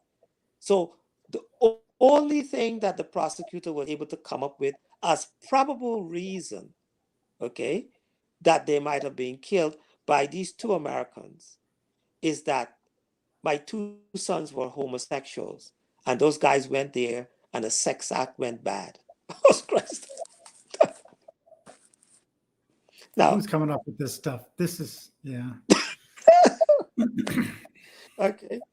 So that was the final prognosis of why they were killed. Okay? But you know the sad part about it? No one in the area have ever identified my sons of ever being gay. Matter of fact, there were too many young ladies in there had an issue with them because they would date 2 or 3 women at the same time. But other than that, yeah. But I'm missing you on yeah. camera, Mr. Stevenson. Just a little bit to the right, or the camera to the left. Oh yeah. Yeah. I keep missing you. I don't want to interrupt, so, but yeah. I was assuming that there's an offer of pardon in place, and you all could iron out conditions for the basis of such. We have put in for a pardon. The attorney put in for a pardon. We don't know where it stands at this point. I, as a parent, wrote back on December the 22nd, and I filed it with the president's office with medical reports for Ronell. I could not put in for a pardon for John or Roger because the president made it emphatically clear that based on certain convictions, they cannot give a pardon for it. So I couldn't do for him. But it's sitting there right now, and it's being weighed on, and hopefully we'll hear something soon. We were hoping to hear something by the end of January. Then we were told at the end of February, but then nothing happened. So yeah, we have put in for pardon. So yeah, guys, do me a favor. Write up a list. If everybody has a couple of questions, or if you just have one question, send it to me and I will compile a list, and I'll bring Mr. Stevenson on sometime in the near future, and we'll answer those questions. But again, first, prayers, number one, prayers for the health of Ronell. And of course, Roger's in a better place, but still pray for him as well. We need this resolved. I mean, let's be done with this. I've said before, if we can pull this off and release the brothers, well, I'm going, number one. I'm going the day that they get released. I hope to go to Ecuador before that, but I'm definitely going when they are released. But personally, my life will be worthwhile if they get released. I mean, I'm not going to ask for, Lord, I won't ask you for anything. Well, yeah, I'll probably ask you for something else, but I won't be asking for anything this big before, that's for sure, except for the health of loved ones and family. So you don't realize what, health is number one. And after that is your freedom. So let's see what we can do to bring Roger and John home. Mr. Stevenson, thank you for coming on. I'm going to drop off right now before they cut me off completely. With my, I don't know, I didn't pay my cable bill. But we'll talk again soon, and then hopefully I'll set up a time where we can jump back on, maybe in a week or so. Okay, that's fine. Thanks to everyone, and give my regards to Mr. O. Tell him you've done a fantastic job. I was the man. We wouldn't be half the places we are without some of the stuff that he's brought up. I kept telling Jason, you need to speak to him. You need to speak to him. Oh yeah, he's good. So okay, well then have a good night. I'm going to cut out here, guys. I'm sorry I'm not able to get to the all your responses now, and it's a lot of them too. So I'll try to do it after the fact. Just can't do it here on camera. So yeah. Okay. Well, Mr. Stevenson, have a good night. Okay, you too, and all the best to everyone. And thanks again for your continued. Okay, then. Absolutely. And we will continue on. All right. Have a good night. Bye-bye. Okay, then. Thank you, guys.